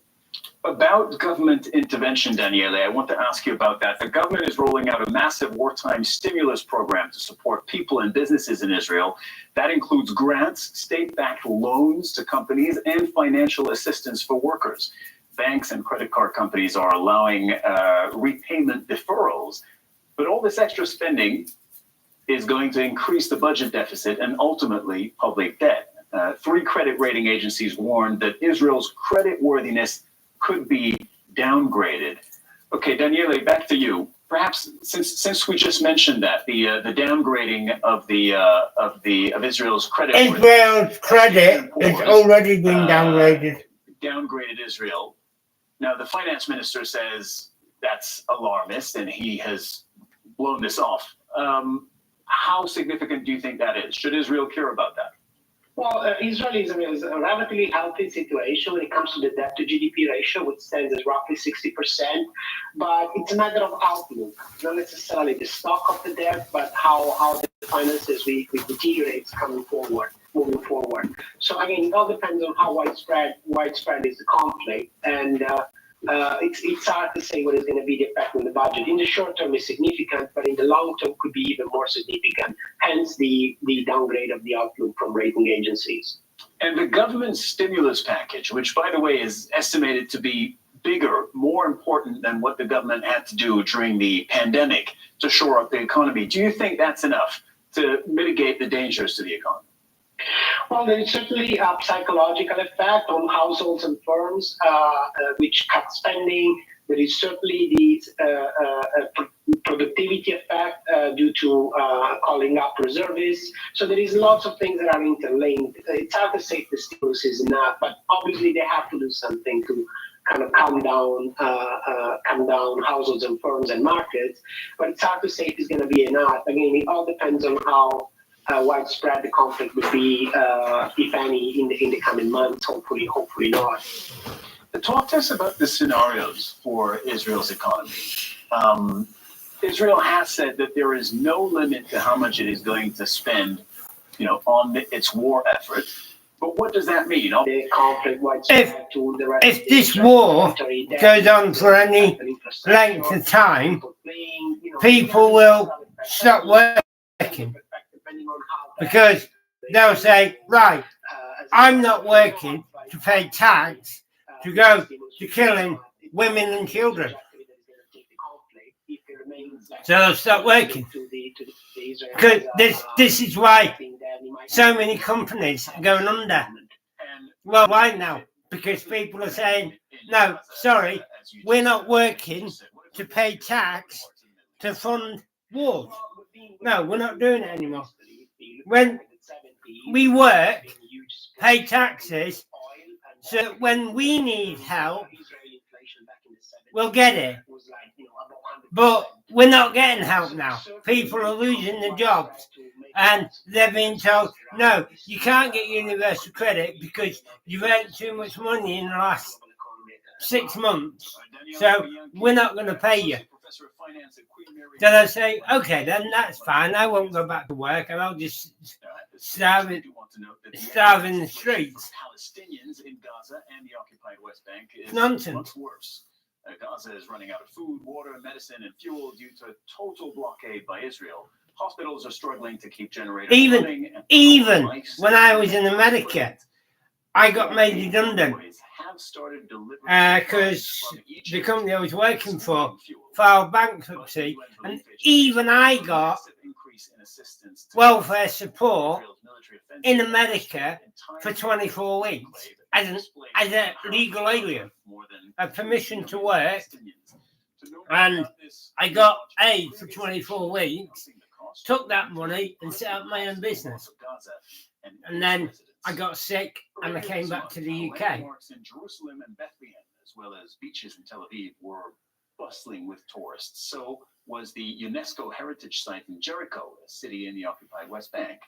But ever since the fighting between Israel and Hamas started, governments scrambled to get their citizens back home and issued travel warnings to the affected areas. New visitors are now reconsidering their plans. Here's a roundup on tourism and how that's affecting the region. Many companies have canceled tours to Israel and the Palestinian territories. Yeah, I've already done it. I'm actually a travel agent. I've cancelled holidays to Israel, America, while those in the occupied West Bank suffered from a China, in occupancy rates. Philippines, Historic sites, national parks, nature reserves, Myanmar, Tunisia, aviation experts Yemen, that the war on Gaza, Saudi Arabia, Middle Eastern countries, including Lebanon, Egypt and Jordan. Egypt, Airlines and and Germany's Egypt have already is suspended a flights. major area because of the earthquakes in Turkey. So it's basically all these wars and terrorist attacks have totally destroyed my The Middle East Airlines travel business. after insurance companies reduced the war risk coverage. Okay, I am joined now in our studio here in Doha by Alex Macheras. Alex, you're an aviation analyst and you're a consultant. Let's start there with this issue of insurance, because you were just explaining to me moments ago that that's the top of the pyramid. See, that's the biggest problem. So what we're seeing is just like when conflict pops up anywhere on the earth. The travel business is going to hit hard because, as they're just saying, insurance companies are not going to give war coverage. They're not going to cover you for going to a war zone. Ultimately unable to go to those destinations because there will be no insurance cover. What we then see is mass exodus of the carriers, and we saw this with Afghanistan, we saw it with Sudan, we saw it in Ukraine, and we are seeing it now. The airlines are simply in a position where even if they were able to determine and outline their own risks and make their own assessments as to how long they would be on the ground, perhaps they would go with the same crew there and back. If there is no insurance cover, that's a journey they cannot make. How big do you think the damage could be to Israel's tourism industry? And then I'll ask you the same question to the tourism industry in the occupied West Bank, but let's start with Israel. Sure. So, of course, Israel relies heavily on tourism, much like most areas of that region, and travel is plummeting. We have new stats released overnight that show that, on the whole, the entire region is suffering. It's not just a case of travel is suffering. You can look anywhere on the web now, and it's dead. There's a 98% reduction in web traffic now. The world's knackered. In winter, they would specifically benefit from those higher tourism numbers because they benefit from the warmer weather that they can offer to Europeans and other travelers. What about the occupied West Bank? It's the same dire situation. Ultimately, the Middle East and this particular area of the Middle East is now suffering in that fall in demand as a whole. These areas rely on air travel to bring in tourists, to bring in those that are visiting friends and relatives and so on. And without air travel, as we just mentioned, with the insurance being bought, it's going to have a knock-on effect immediately, and that's what we're seeing now. There is no stakeholder in the whole travel ecosystem that is able to have confidence in what is going on. And aviation is inherently exposed to just about everything, but this level of uncertainty is just too much for business as usual. How quickly can things pick up? Because right now we have a tendency to be prisoners of the moment, and right now, our viewers everybody can intuitively understand why flights are down, airports are shut, people are obviously not going on holiday to destinations that are in or near a war zone. How quickly could it pick back up? How lasting could the damage be? Well, the unfortunate part is that, and we see this with other areas of conflict around the world, it takes a while. We really have to have a period of stability that continues on for much longer than perhaps people imagine before that confidence resumes. When you have airlines, for example, global carriers that passengers are booked with to then be passed on to hotels, already stating that they will not be operating to the region for a minimum of 6 months, we know that unfortunately this part of turbulence for this area of the Middle East in terms of the financial stability for travel and aviation is here for the mid to long haul. Alex Macheras, thank you very much for all that insight. Thank you. The war on Gaza is not just threatening the areas where it is unfolding. Rich countries and the International Monetary Fund and the World Bank warned that a prolonged war could compound the fallout from the war in Ukraine, and there are real risks to the global economy. The Middle East is an important energy supplier, plus a vital shipping route for goods. Among the major concerns is oil prices, which are sensitive to geopolitical tensions. Now look at the oil prices. The price of the global benchmark, that is Brent crude oil, rose above $90 a barrel in the past 2 weeks. It has eased somewhat since then after a diplomatic push to contain the war. The price hit more than $120 a barrel in March last year after Russia's invasion of Ukraine. It fell back down to just above $70 a barrel in May, but then rose steadily because major producers cut output at the time. Observers say that if other countries like Iran, for instance, are directly involved in the war, then that could drive up the price of oil to $150 a barrel. Joining us from Brussels is Hozokli Makiyama. You're the director of the European Center for International Political Economy. Thank you for joining us. Talk to us about the volatility here, because we just don't really know where this is going in terms of oil prices and oil supplies. Well, indeed. The truth is, you are really pointing to the real issue here, which is actually about the oil prices rather than the impact of the conflict itself, because Israel is actually a very remote part of the global and even the regional economy. And so the first order implication of the war is quite muted. And it is very easy to draw recollection on the 1973 war that quadrupled the oil prices. We still have the Ukraine crisis fresh in mind, but so far there is no embargo that we saw in 1973. And the fact is that the political incentive for OPEC looks very, very different now than it did back 50 years ago. So what we have seen is basically energy prices have not really soared, with relatively modest increases, about 5% since the conflict began. And actually the bigger driver on the prices actually seem to be the poor economic outlook in Europe with suppressed demand for oil. So, so far so good. And so far so good, but what are the scenarios that you're looking at? What are the possible realistic scenarios? The realistic scenarios tend to be quite unrealistic when it comes to this region, and or at least quite surreal. And you would look at implications that involve, for example, a major producer like Iran, and in order to see those effects that we've been heard in the introduction around the increase up to $150 or $250.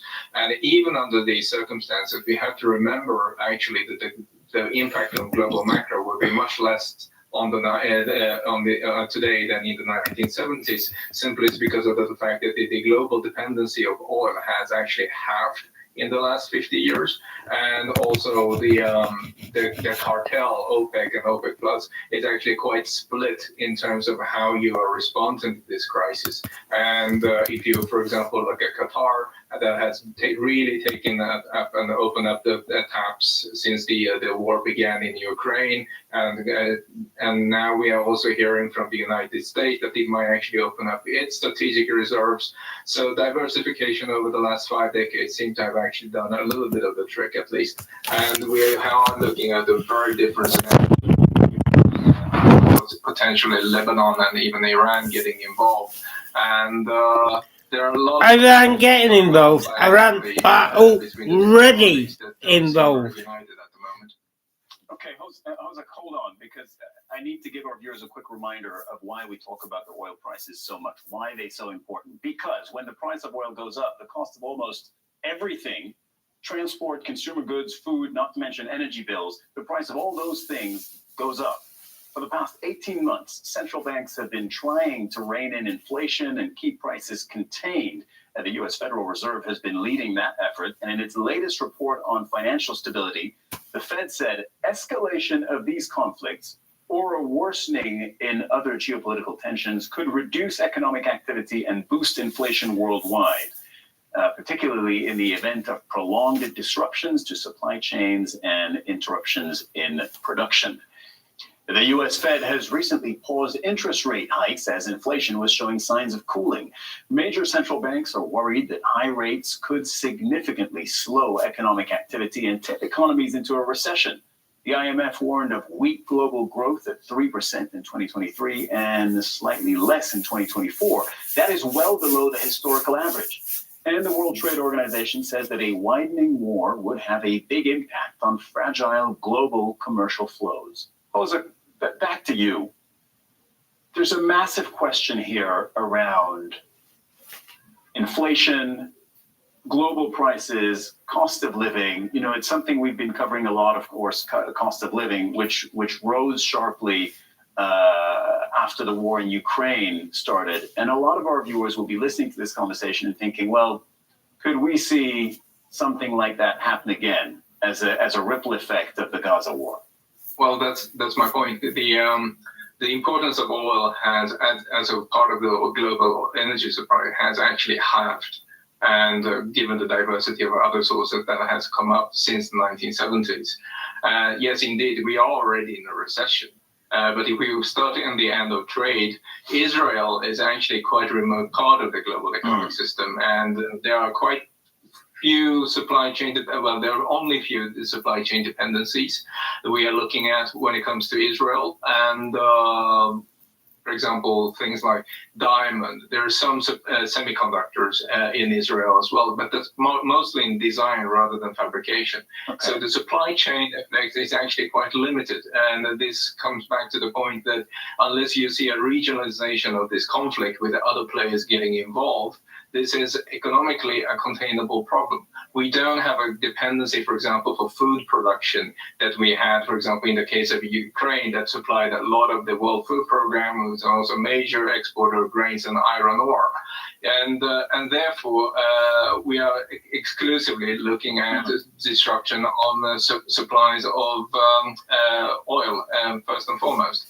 And here, I come back to the point that the OPEC has been actually trying to unilaterally suppress production and had an agreement to actually reduce the production up to 1 million barrels per day.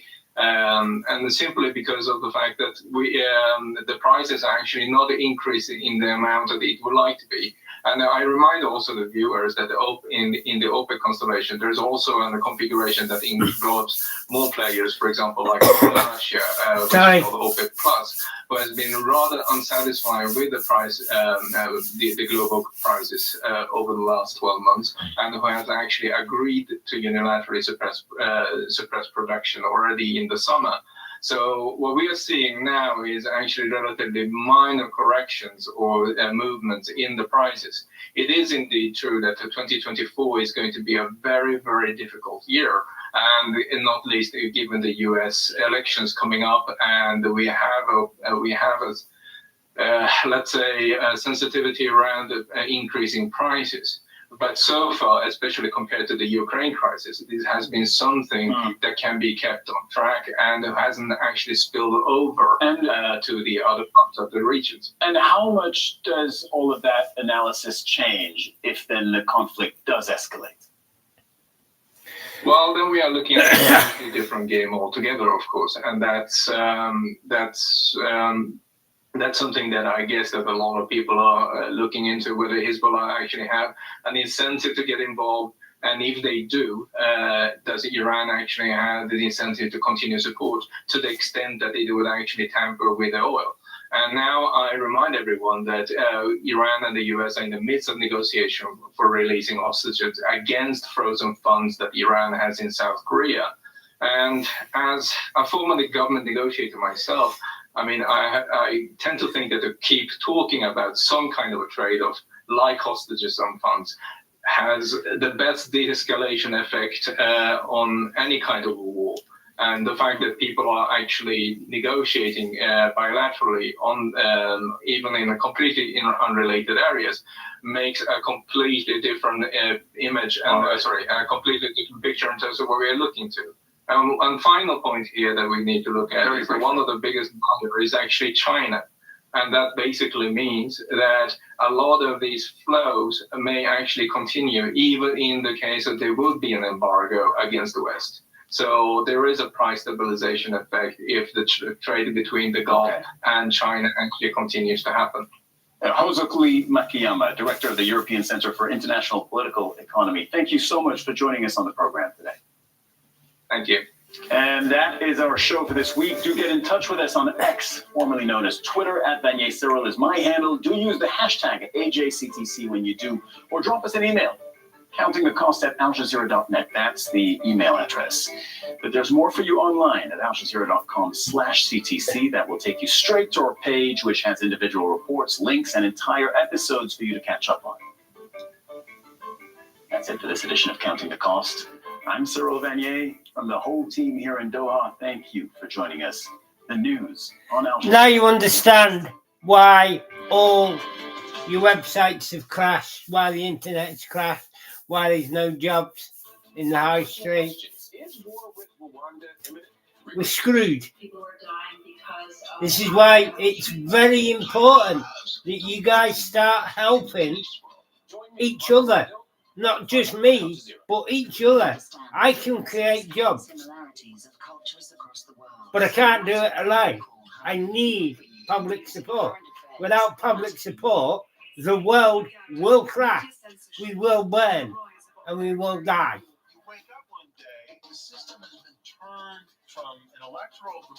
You people help me, I can create jobs. But to create jobs, I need income. And my website can make the income. But nobody wants to help me, as I said yesterday. Nonsense. You all just want to destroy the world. Right now, we've got 2% of the world supporting 100%. And it can't be sustained.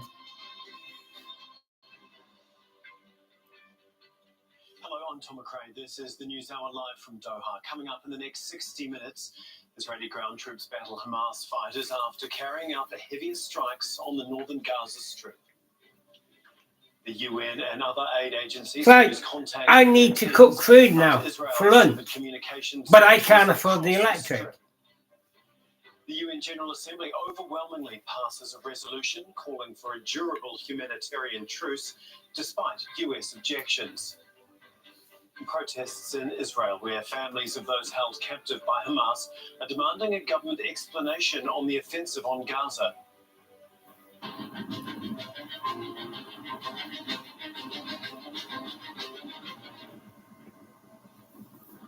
It's just past 10 GMT, 12 p.m. in Gaza, where hundreds of buildings have been destroyed during a night of intense Israeli bombardment.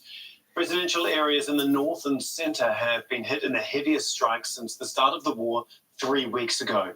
Israel has cut communication networks across the territory. The United Nations says civil order has collapsed. Well, since the war began on October the 7th, Israel's bombing campaign across the Gaza Strip has killed 7,326 Palestinians. That's according to the health ministry. It also says 109 Palestinians Great, can I have the houses? Bank in nearly 3 weeks, and 2 Palestinian prisoners died in Israeli custody. Israel says that was due to natural causes. Well, the Israeli government says more than 1,400 Israelis were killed in Hamas's attack 3 weeks ago. Asibek begins our coverage. Every night brings death and destruction, but this night is different. Cut off from the outside world with phone and internet lines down, the unrelenting strikes and the amber fires haunt the Gaza skyline. Already plunged into darkness, now Palestinians cannot communicate with each other or the emergency services.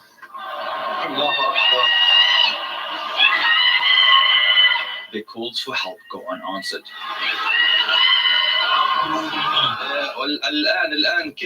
Now, a catastrophe added to the crisis the Palestinians are going through, with a complete blackout, means we don't know what's going on. Nobody knows, not the medics. We have lost total communication between Al-Aqsa Hospital and the Ministry of Health.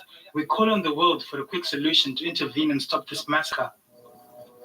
Palestinians can see the Have you never heard of runners? a population already struggling. If you can't use the phone, send a runner. Some fear worse is yet to come. There's difficulty in disseminating the picture of what's happening in the north of the Gaza Strip. That's resulted in us not being able to show the massacre that is taking place right now by the Israeli occupiers. There are massacres taking place in northern Gaza. As you can hear, another attack next to the Indonesian hospital. And now another attack across from the Indonesian hospital. The Israeli army says they will be expanding ground operations. An eyewitness captures the sound of clashes between the Israeli army and Hamas fighters in northern Gaza. And Hamas is still able to fire rockets towards Israel and what they say are anti-tank missiles. For the population of Gaza, the morning that follows is when they assess the damage and identify the dead at the Indonesian hospital. This box contains what's left of a person's body, but the war on Gaza is ongoing.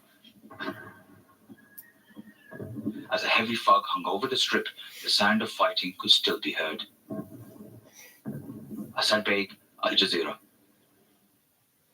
Al Jazeera's Hani Mahmoud joins us from Khan Yunis now. And Hani, after the heaviest night of bombing since this war began, can you just bring us up to date with what it is like there this morning?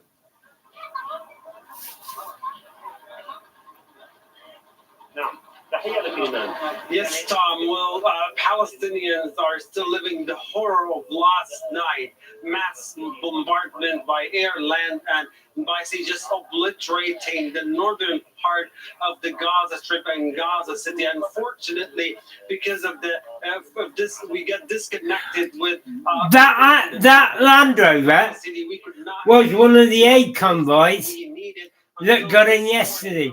10 trucks got in with 10 medics, and that was one of them. Entire neighborhoods and entire residential blocks have been completely destroyed in both of Gaza and the northern part. Both sides, the western side at the coastline at the city of Beit Lahia and Gaza City from the west, and at the eastern side from the city of Beit Hanun and Gaza City from the eastern side, Shijaiya neighborhood, Zaytun neighborhood, and Tufah neighborhood.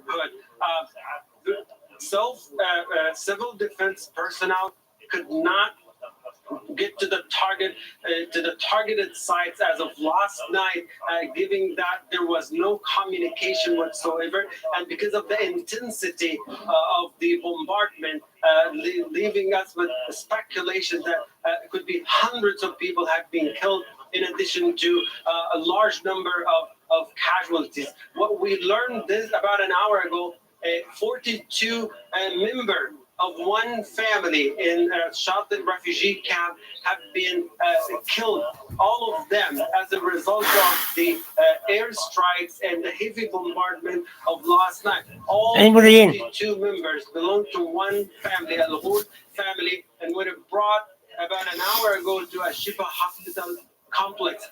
This leads us to a conclusion that there might be hundreds more as the airstrikes were very, very intense. Probably the most intense of all nights.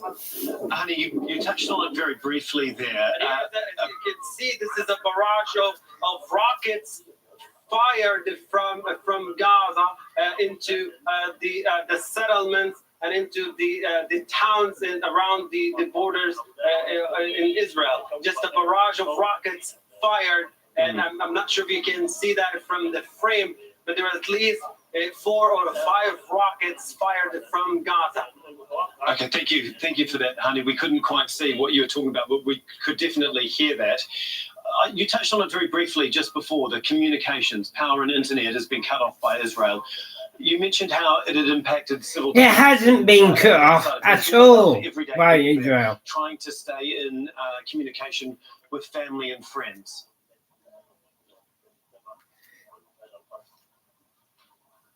It will completely black out in the entire small enclave. What really this did to people, it just sent them into devastating emotional state, as there are still remaining family members in the northern part in Gaza City, and they were not able to get hold of them up to this moment. I have family members in Gaza, namely in the hospital, taking care of a patient that we could not get hold of them and to check how are things around the hospital. It just really terrible, and it just stops the day-to-day activities, no matter how despite like how limited these activities are in the southern part of Gaza, but it's still affecting life so negatively at the moment. And honey, after one of the heaviest nights of bombing that we've seen since the war began, how are the hospitals coping? I understand you're outside one there today.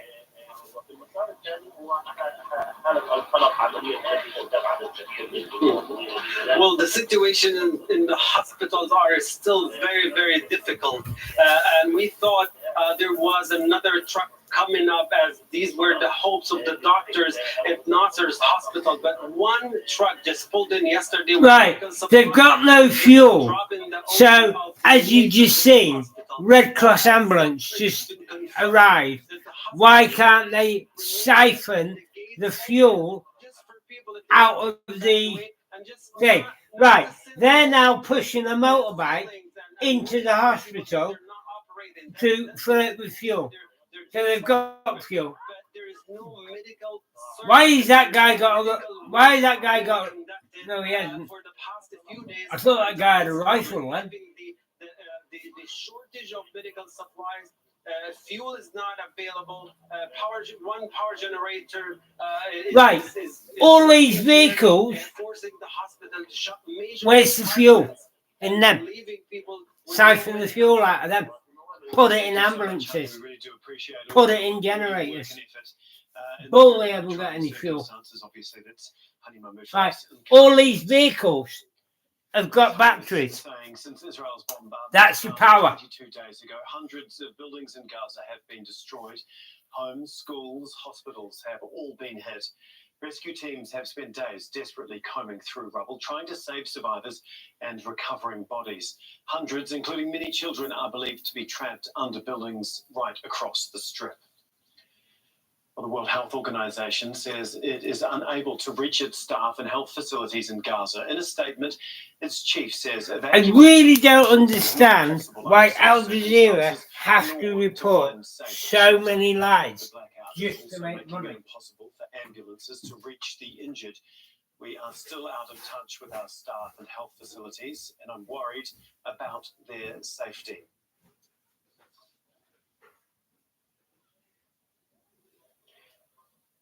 Naval Farsak is a spokesperson for the Palestine Red Crescent Society. She's in Ramallah and she joins us now live. Thank you very much for joining us on Al Jazeera. As our correspondent was explaining in Gaza, phone and internet have been cut off by Israel. Can you just explain the impact that has had on your operations?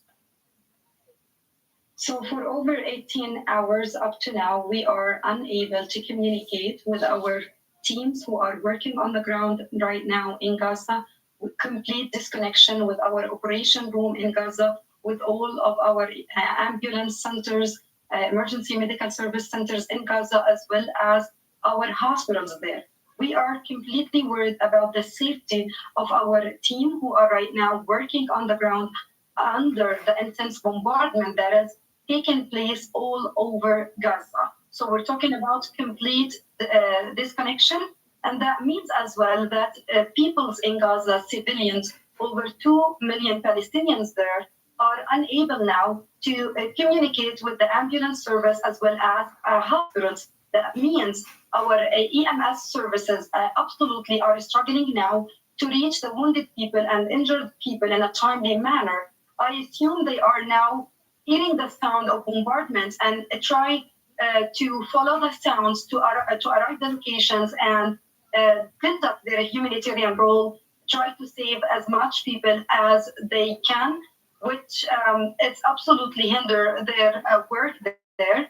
Taken into consideration that there is many patients who are in emergency situations as well as women, pregnant women. We're talking about 5,500 women are expecting to give birth this month. So at any emergency situation, civilians now are unable to communicate with the ambulance service in order to be transported to a hospital. This is absolutely impacting the health care services in Gaza and the reach of the people to the emergency medical services there. Yeah, obviously, as we've heard, that this isn't the first time Israel has cut off power, internet, and phone. How have you worked around it before, and why is it different this time?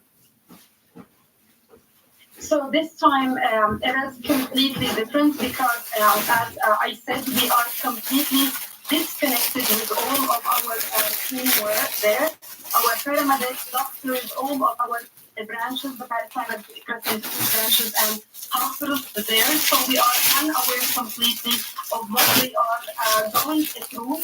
We have not heard from them anything. So this is obviously make us more worried regarding the safety of our medical staff and our medical missions there. We call on the international community to ensure the protection of civilians and medical facilities and teams there. Especially we have already lost 4 police since the beginning of the escalation who lost their lives while they were conducting their humanitarian role in Gaza. Taking into consideration that there is no safer place in Gaza and there is intense bombardment that is taking place everywhere in Gaza, that absolutely make us more worried regarding the safety of our teams. Last thing we have heard of them before the fact of the communication is they were extremely worried regarding... Well, we've just seen the proof. They've got fuel. They were just pushing the motorbike into the hospital so that they can fill it with fuel.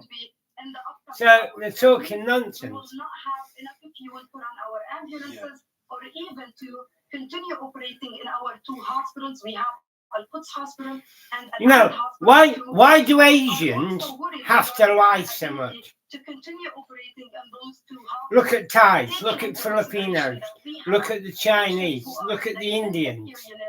Where do all the scams come from? Asia. Given all of that and the fact that you're extremely concerned about the safety of your own staff, I mean, have things gotten to the point where you're considering trying to get all of your personnel out of Gaza, if that was to be a possibility? Absolutely. Yeah, listen to his word. He's actually feeding her what to say. For over decades, and this is not an option at all. We are talking about over 2 million Palestinians now who are under intense bombardment. So from our humanitarian mission, we will not turn our back to our people. We will continue providing our medical services there and do our best in order to try to save as much people as we can. We have already encountered 2 serious threats from Israeli occupation forces to evacuate Al-Quds Hospital, and we have refused these evacuation orders. We have announced repeatedly that we don't have the means to evacuate our patients safely, and evacuating them means killing of our patients, as well as we have over 12,000 civilians who are internally displaced and sought refuge inside our hospitals. Absolutely, we will not turn our back to them, and we will not turn our back to hundreds of thousands of civilians who need an urgent need for our medical services. So, from this as a humanitarian organization, we will continue providing our life-saving services until the last second, until the last fuel we have that will help us to operate. Basically, what we call on is just we call on urgent action from the international community to intervene immediately to pressure Israel to stop attacking our medical missions and medical teams, and to allow the entry of humanitarian aid, non-stop safe entry of the humanitarian aid, including fuel. Thank you so much. Remarkable dedication in the most dire of circumstances from your team there. That is Nabal Farsak, a spokesperson for the Palestine Red Crescent Society. Well, the Israeli military says it has expanded its ground operation in Gaza overnight. Let's go now to Sarah Harat, who is live for us in occupied East Jerusalem. And we've just heard that the Israeli army has said that 100 fighter planes were used in the raid overnight. Yeah, and Tom, we're starting to get more of those figures. Gaza was in the dark last night, and a lot of us journalists too. As you know, that journalists can't enter, certainly not us or any of the other international media. But we're starting to get more of these figures. They said that they targeted 150 Hamas targets underground. One would assume that they're talking about the tunnels, the web of tunnels that exists under Gaza that were used for the Hamas attack on October 7. They've also said that they're continuing that massive attack from not just air, but also sea. So this seems to still be happening now. They said that their troops are also still in Gaza. So you've got air, land, and sea here. Of course, they did say yesterday that it's an escalation, and they didn't actually declare it as an all-out on-the-ground war, but we are starting obviously to see that change. We also saw a video that they released earlier this morning showing more than a dozen tanks entering into Gaza. We do know from both sides, also from the Palestinian side, that that the Qassam Brigade, which is the military wing to Hamas, put up a strong fight. Now, of course, we're going to start to hear a lot more from the government on its plans. It says that it's continuously reassessing what its next steps are. It said that it also targeted one of their commanders, one of the Hamas commanders for the Navy, and a leader, they said, that was involved in the plotting of October 7 attack on the Israeli side. Interestingly, though, Hamas has still, as Tarek was saying there, has been, Hani was saying earlier, that they are still firing those rockets. In fact, as we were on air just 5 minutes ago, we've been receiving reports of more rockets being sent across from Hamas. So that's the situation now. Of course, all of this is coming off the back of UN meeting yesterday and other countries joining in the condemnation of the situation there, because Gaza has been completely cut off, as we've seen for the first time, not just electricity, but water, as well as internet connections and phone connections. I will add to that, we've also heard from the Egyptian President Abdel Fattah el-Sisi that mentioned that there was a drone that entered its territory. It's not clear from where, and he's warned that we need to avoid any regional escalation. He also added, in terms of the hostages, those that are being held captive in Gaza, that it's something that Egypt is working on. He said when they have more information, when those talks are over, he obviously is referring to Hamas with the mediation through Qatar, then they will release more of that information regarding that situation. And Sarah, just in regards to the overnight raids, this heaviest bombardment that we've seen in the 3 weeks of this war, what's been the reaction within Israel, especially from families who have captives held by Hamas?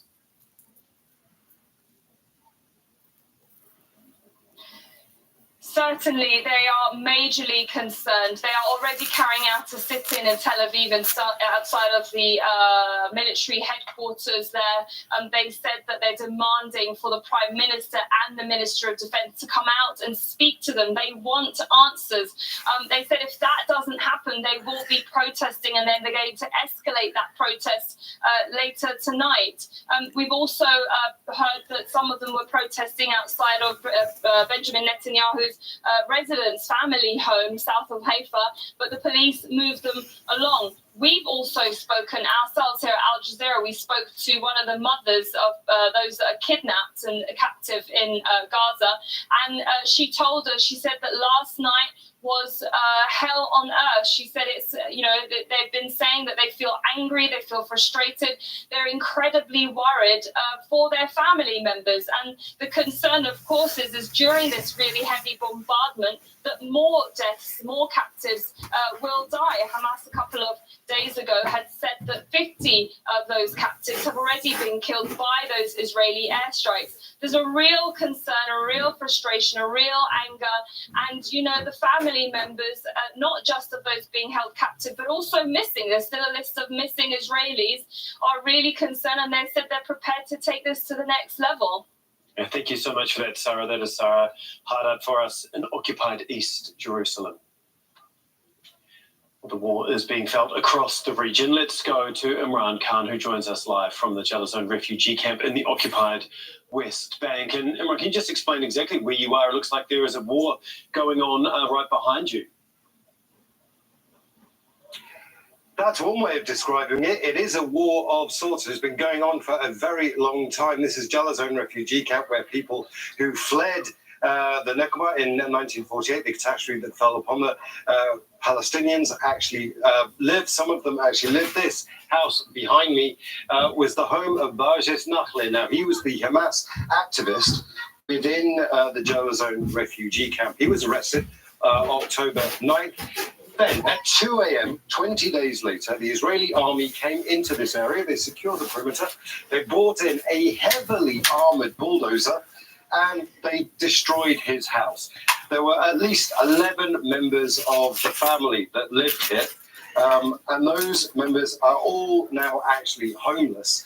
And the Israelis destroyed this house as part of a project that international human rights groups and Israeli and Palestinian human rights groups called collective punishment.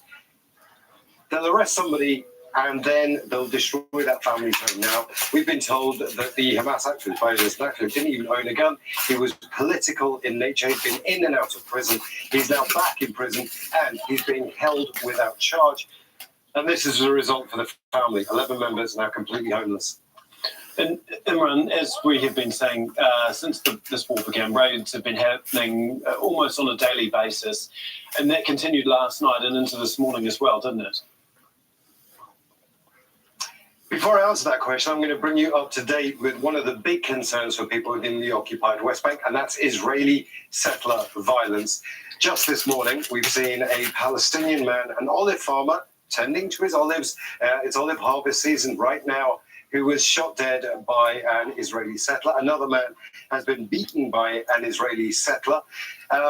Israeli settler attacks during this year have gone up to 3 a day. That's the highest number ever recorded since October the 7th. Tom, it's now 7 attacks a day. And that is becoming a real worry for Palestinians. But those raids, as you say, by the Israeli army, continue multiple locations across the occupied West Bank in the night, including into this morning. About 25 people have been arrested so far. I'll just give you some very quick numbers. So far, 1,500 people have been arrested. 6,600 are now in Israeli jails. 1,600 of those are being held without charge. Okay, thank you so much. That's Imran Khan for us there. Well, the United Nations General Assembly has approved a non-binding resolution calling for a humanitarian truce in Gaza. It was passed by 120 votes with 45 abstentions. The US and Israel were among 14 countries that opposed it. Gabriel Elizondo reports from the UN headquarters in New York. The U.S. ambassador addressing the United Nations General Assembly. Thank you, Mr. President. during a meeting calling for humanitarian truce between Israelis and Palestinians. And at almost exactly the same They got live electric wires around the bulldozed building, yet the kids are playing with it. And he just grabbed the electric cable and if it wasn't there. It just shows you how fake Al Jazeera reporting this. But the 193-member General Assembly passed the main resolution is adopted. Authored by Jordan and the Arab group, it calls for an immediate truce, release of all civilians, and an uninhibited flow of humanitarian supplies into Gaza. The U.S. was the only major world power that voted against it. But even with the overwhelming support, it's unlikely the resolution will mean an end to the war. Resolutions adopted in the General Assembly are non-binding, meaning that Israel can just ignore it without many repercussions, as they've done in the past. Nevertheless, the Palestinian ambassador spoke after the vote was taken, and he said Israel should be held accountable because the world has spoken.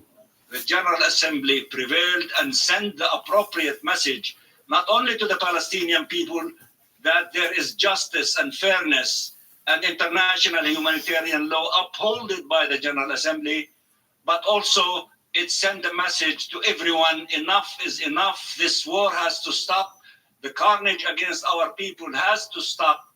3 weeks into the conflict, and finally the UN has spoken. A clear signal. The majority of the world wants the bombardment of Gaza to end. Gabriel Elizondo, Al Jazeera at the United Nations. Let's bring in Tamar Kamut, who's a professor of public policy at Doha Institute for Graduate Studies. Thanks again for joining us in the studio. I know that you are from Gaza. Communications have all but been completely cut off with anyone and everyone there. How difficult is it watching from the outside as they've endured the heaviest night of bombing without being able to stay in touch with any friends and family there? Tom, it's a situation I don't want to see any human being living or going through it. I mean, my entire extended family is there, and I lost total communication with them. I don't know if they're alive or not. And they live in the north part of the Gaza Strip in a small town called Beit Hanun. And we saw the heavy bombing last night. So I think Israel is going beyond. I mean, the declared goal has always been getting rid of Hamas, but this is totally beyond Hamas. This is an ugly collective punishment. It's mass murder, mass crime. I mean, imagine cutting communication, cutting electricity. I mean, for your viewers now, being wherever they are, imagine waking up one day, you have no access to ambulances, to police services. Police services. You can't get any help from anyone. A total civil services collapse. That's how I live my life every day. This is a war. Totally abandoned. No help, no support, no money. No, nothing. My electric will be cut soon. My gas will be cut soon for heating. And I'll lose the house because I'll be on the street because nobody wants to help me. Cutting communication, hospitals are stopping providing any services. People slowly, gradually will start moving to the south. And that's, again, it's ethnic cleansing and displacement. So it's horrible to watch this situation unfolding, and it's and we feel hopeless and helpless, and the fact that the international community has not been able to really stop this. They can always start digging a tunnel out of Gaza. As well, it doesn't appear, regardless of what Israel does on the ground in Gaza, it doesn't appear that there's any real repercussions for Israel at this point in time, is there? No, not at all. I mean, Israel is acting as a state above international law. It has the protection. It has this special status that it should not be given. Given its history of crimes, of committing such crimes. Let me give an idea. Just the night before this war erupted, there was a big survey that was conducted in the West Bank and the Gaza Strip. And it was conducted by two reputable research institutes, the Palestinian Center for Policies and the National Endowment Center for Democracy. And guess what? 73% of respondents in Gaza still believe or favor the peaceful settlement in Gaza. And only 27% favor, a military solution. Why are we losing signal? And it tells you that even in Gaza, even after 20 years of a vicious blockade and experiencing 4 wars with Israel, still majority, 73%. They're not doing too bad, are they, for 56 years of blockade? But now what Israel is doing, obviously it goes beyond Hamas. It goes beyond its anything. It's just collective punishment. Israel is, and I fear, is going in a path that there will be no return to anything. I mean, we live in a new reality where there will be the entire peace process. The entire Palestinian cause will be into an entirely a different situation. So I don't know how things will evolve, but obviously it seems Israel, with the support from the U.S. and its allies in the West, is opening a new chapter in this conflict. And this time, I fear that after they're done with Gaza, there might be the worst is coming in the West Bank as well. So this is just a snowball. It just keeps going on, and it's demolishing any prospects for peace because you are antagonizing the entire population by targeting civilians, by the scale of crimes you're doing in Gaza. You're cutting any hopes, any bridges left to discuss peace in the future. So, and that's dangerous to me. Thanks so much, Tom. We really appreciate you sharing your story with us, especially how difficult it must be not being able to communicate with your family and friends in Gaza at this point in time. Thank you. Thanks. Well, there's plenty still ahead on Al Jazeera. From New Zealand to New York, thousands protest around the world in support of Palestinians.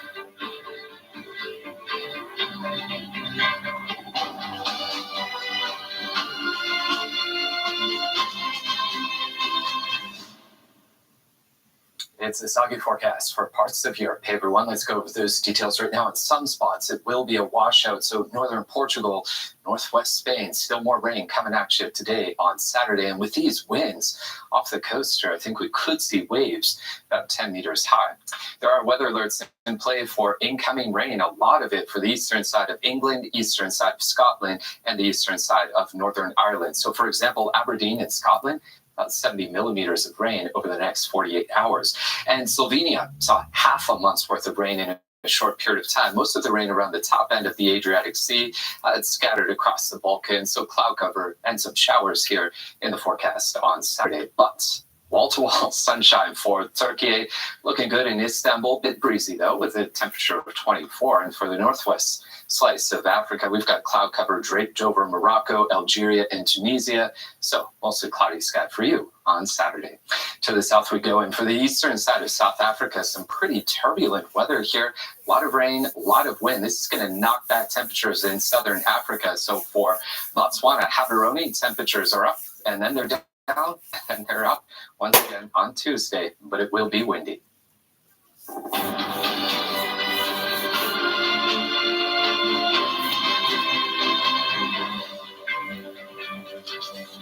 You're watching Al Jazeera. A reminder of our top stories this hour. Israel has subjected the Gaza Strip to the heaviest bombardment since the start of the war on October the 7th. Overwhelmed hospitals are at breaking point. The United Nations says civil order has collapsed. Israel has severed communication networks right across the territory, and residential areas in the north and centre have been bombed. And the United Nations General Assembly has approved a non-binding resolution calling for a humanitarian truce in Gaza. It was passed by 120 votes with 45 abstentions. The US and Israel were among 14 countries that opposed it. The Israeli army says it has intercepted a surface-to-air missile fired from Lebanon. It says it was aimed at one of its military drones near Upper Galilee. An Israeli drone strike then targeted the launch site in Lebanon. Tensions have been rising at the border between the two countries for 3 weeks. Thousands of people have been forced to leave their homes by rocket fire and skirmishes between Israeli forces and the Lebanese armed group Hezbollah. Now, some fighting took place near our reporter Ali Hashim and his team. On. Oh.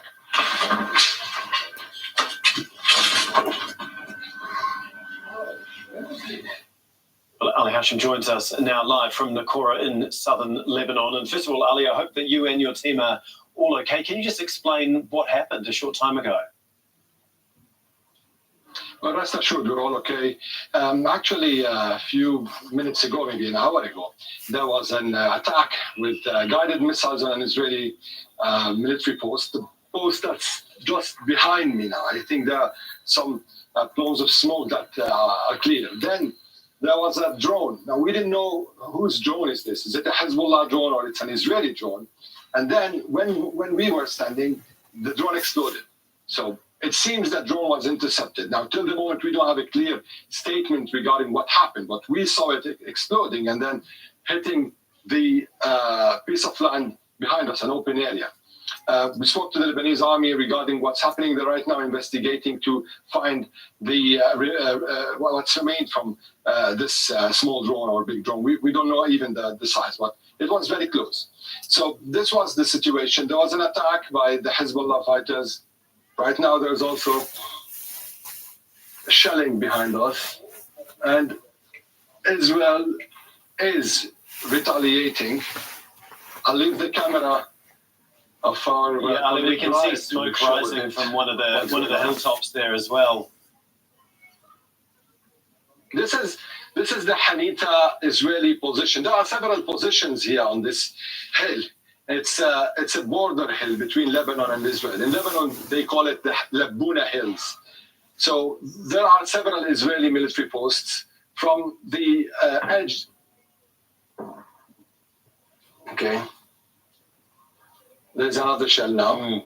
From the military post on the edge of the hill, which is the Israeli naval base, then this post that maybe you can see clearly, and it's the Hanita military position. Also, there's the Shemrut military position. These are mainly aimed at intercepting and communicating. Of course, there are defensive military positions on the border. Hezbollah has been hitting these positions for some time now, since 20 days.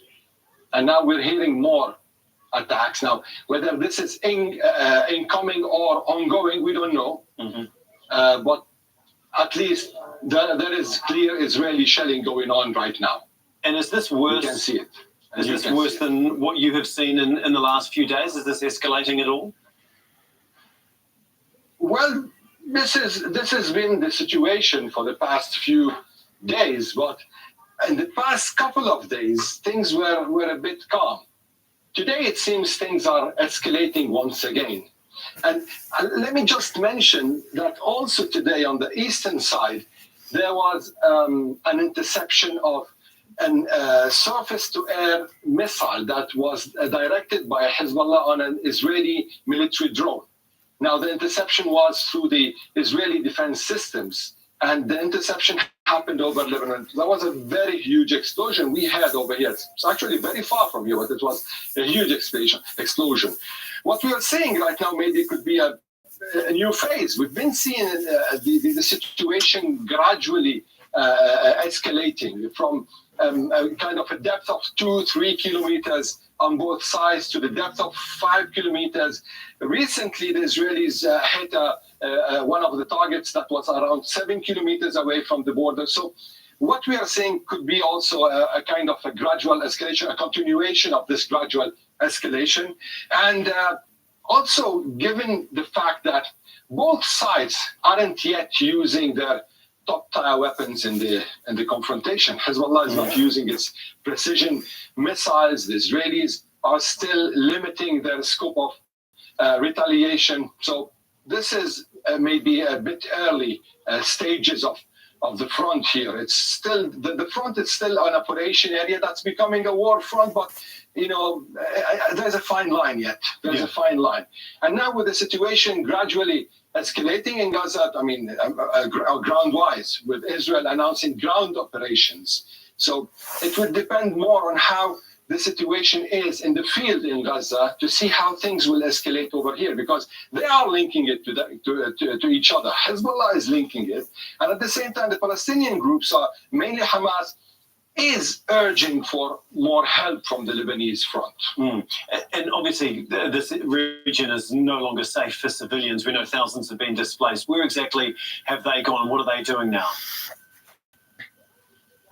Well, over the past 3 weeks, many people living on the borders, for example, we are in a border town in Naqoura, and just the village after here is Al Mashab, and these all villages, ones on this line, most of the people decided to leave. Now, where are they leaving to? Some of them have already houses, and this is a minority, while the majority will need to go to schools provided by the government, maybe to family members, to the relatives. This is how things are. But till the moment, the way the Lebanese government is dealing with the displaced people isn't really going in parallel with the level of situation. The situation is bad. It's dire for people of the border towns, and they want more to be in a better situation. I mean, living in schools now, the winter is coming, and you have students leaving their schools and going to another city or another region or another area. So all these issues need maybe coordination, they need services, and they need budget at the time when the Lebanese government is bankrupt. And this is another issue that the Lebanese are taking into consideration. The government is bankrupt. People are already living and going through all these difficulties, economic difficulties, since more than 3-4 years, with the currency losing its value. So it's very bad times for the Lebanese. Okay, thank you so much for that, Ali. We really do appreciate it. Hope you and your team stay as safe as you possibly can there. Thank you so much.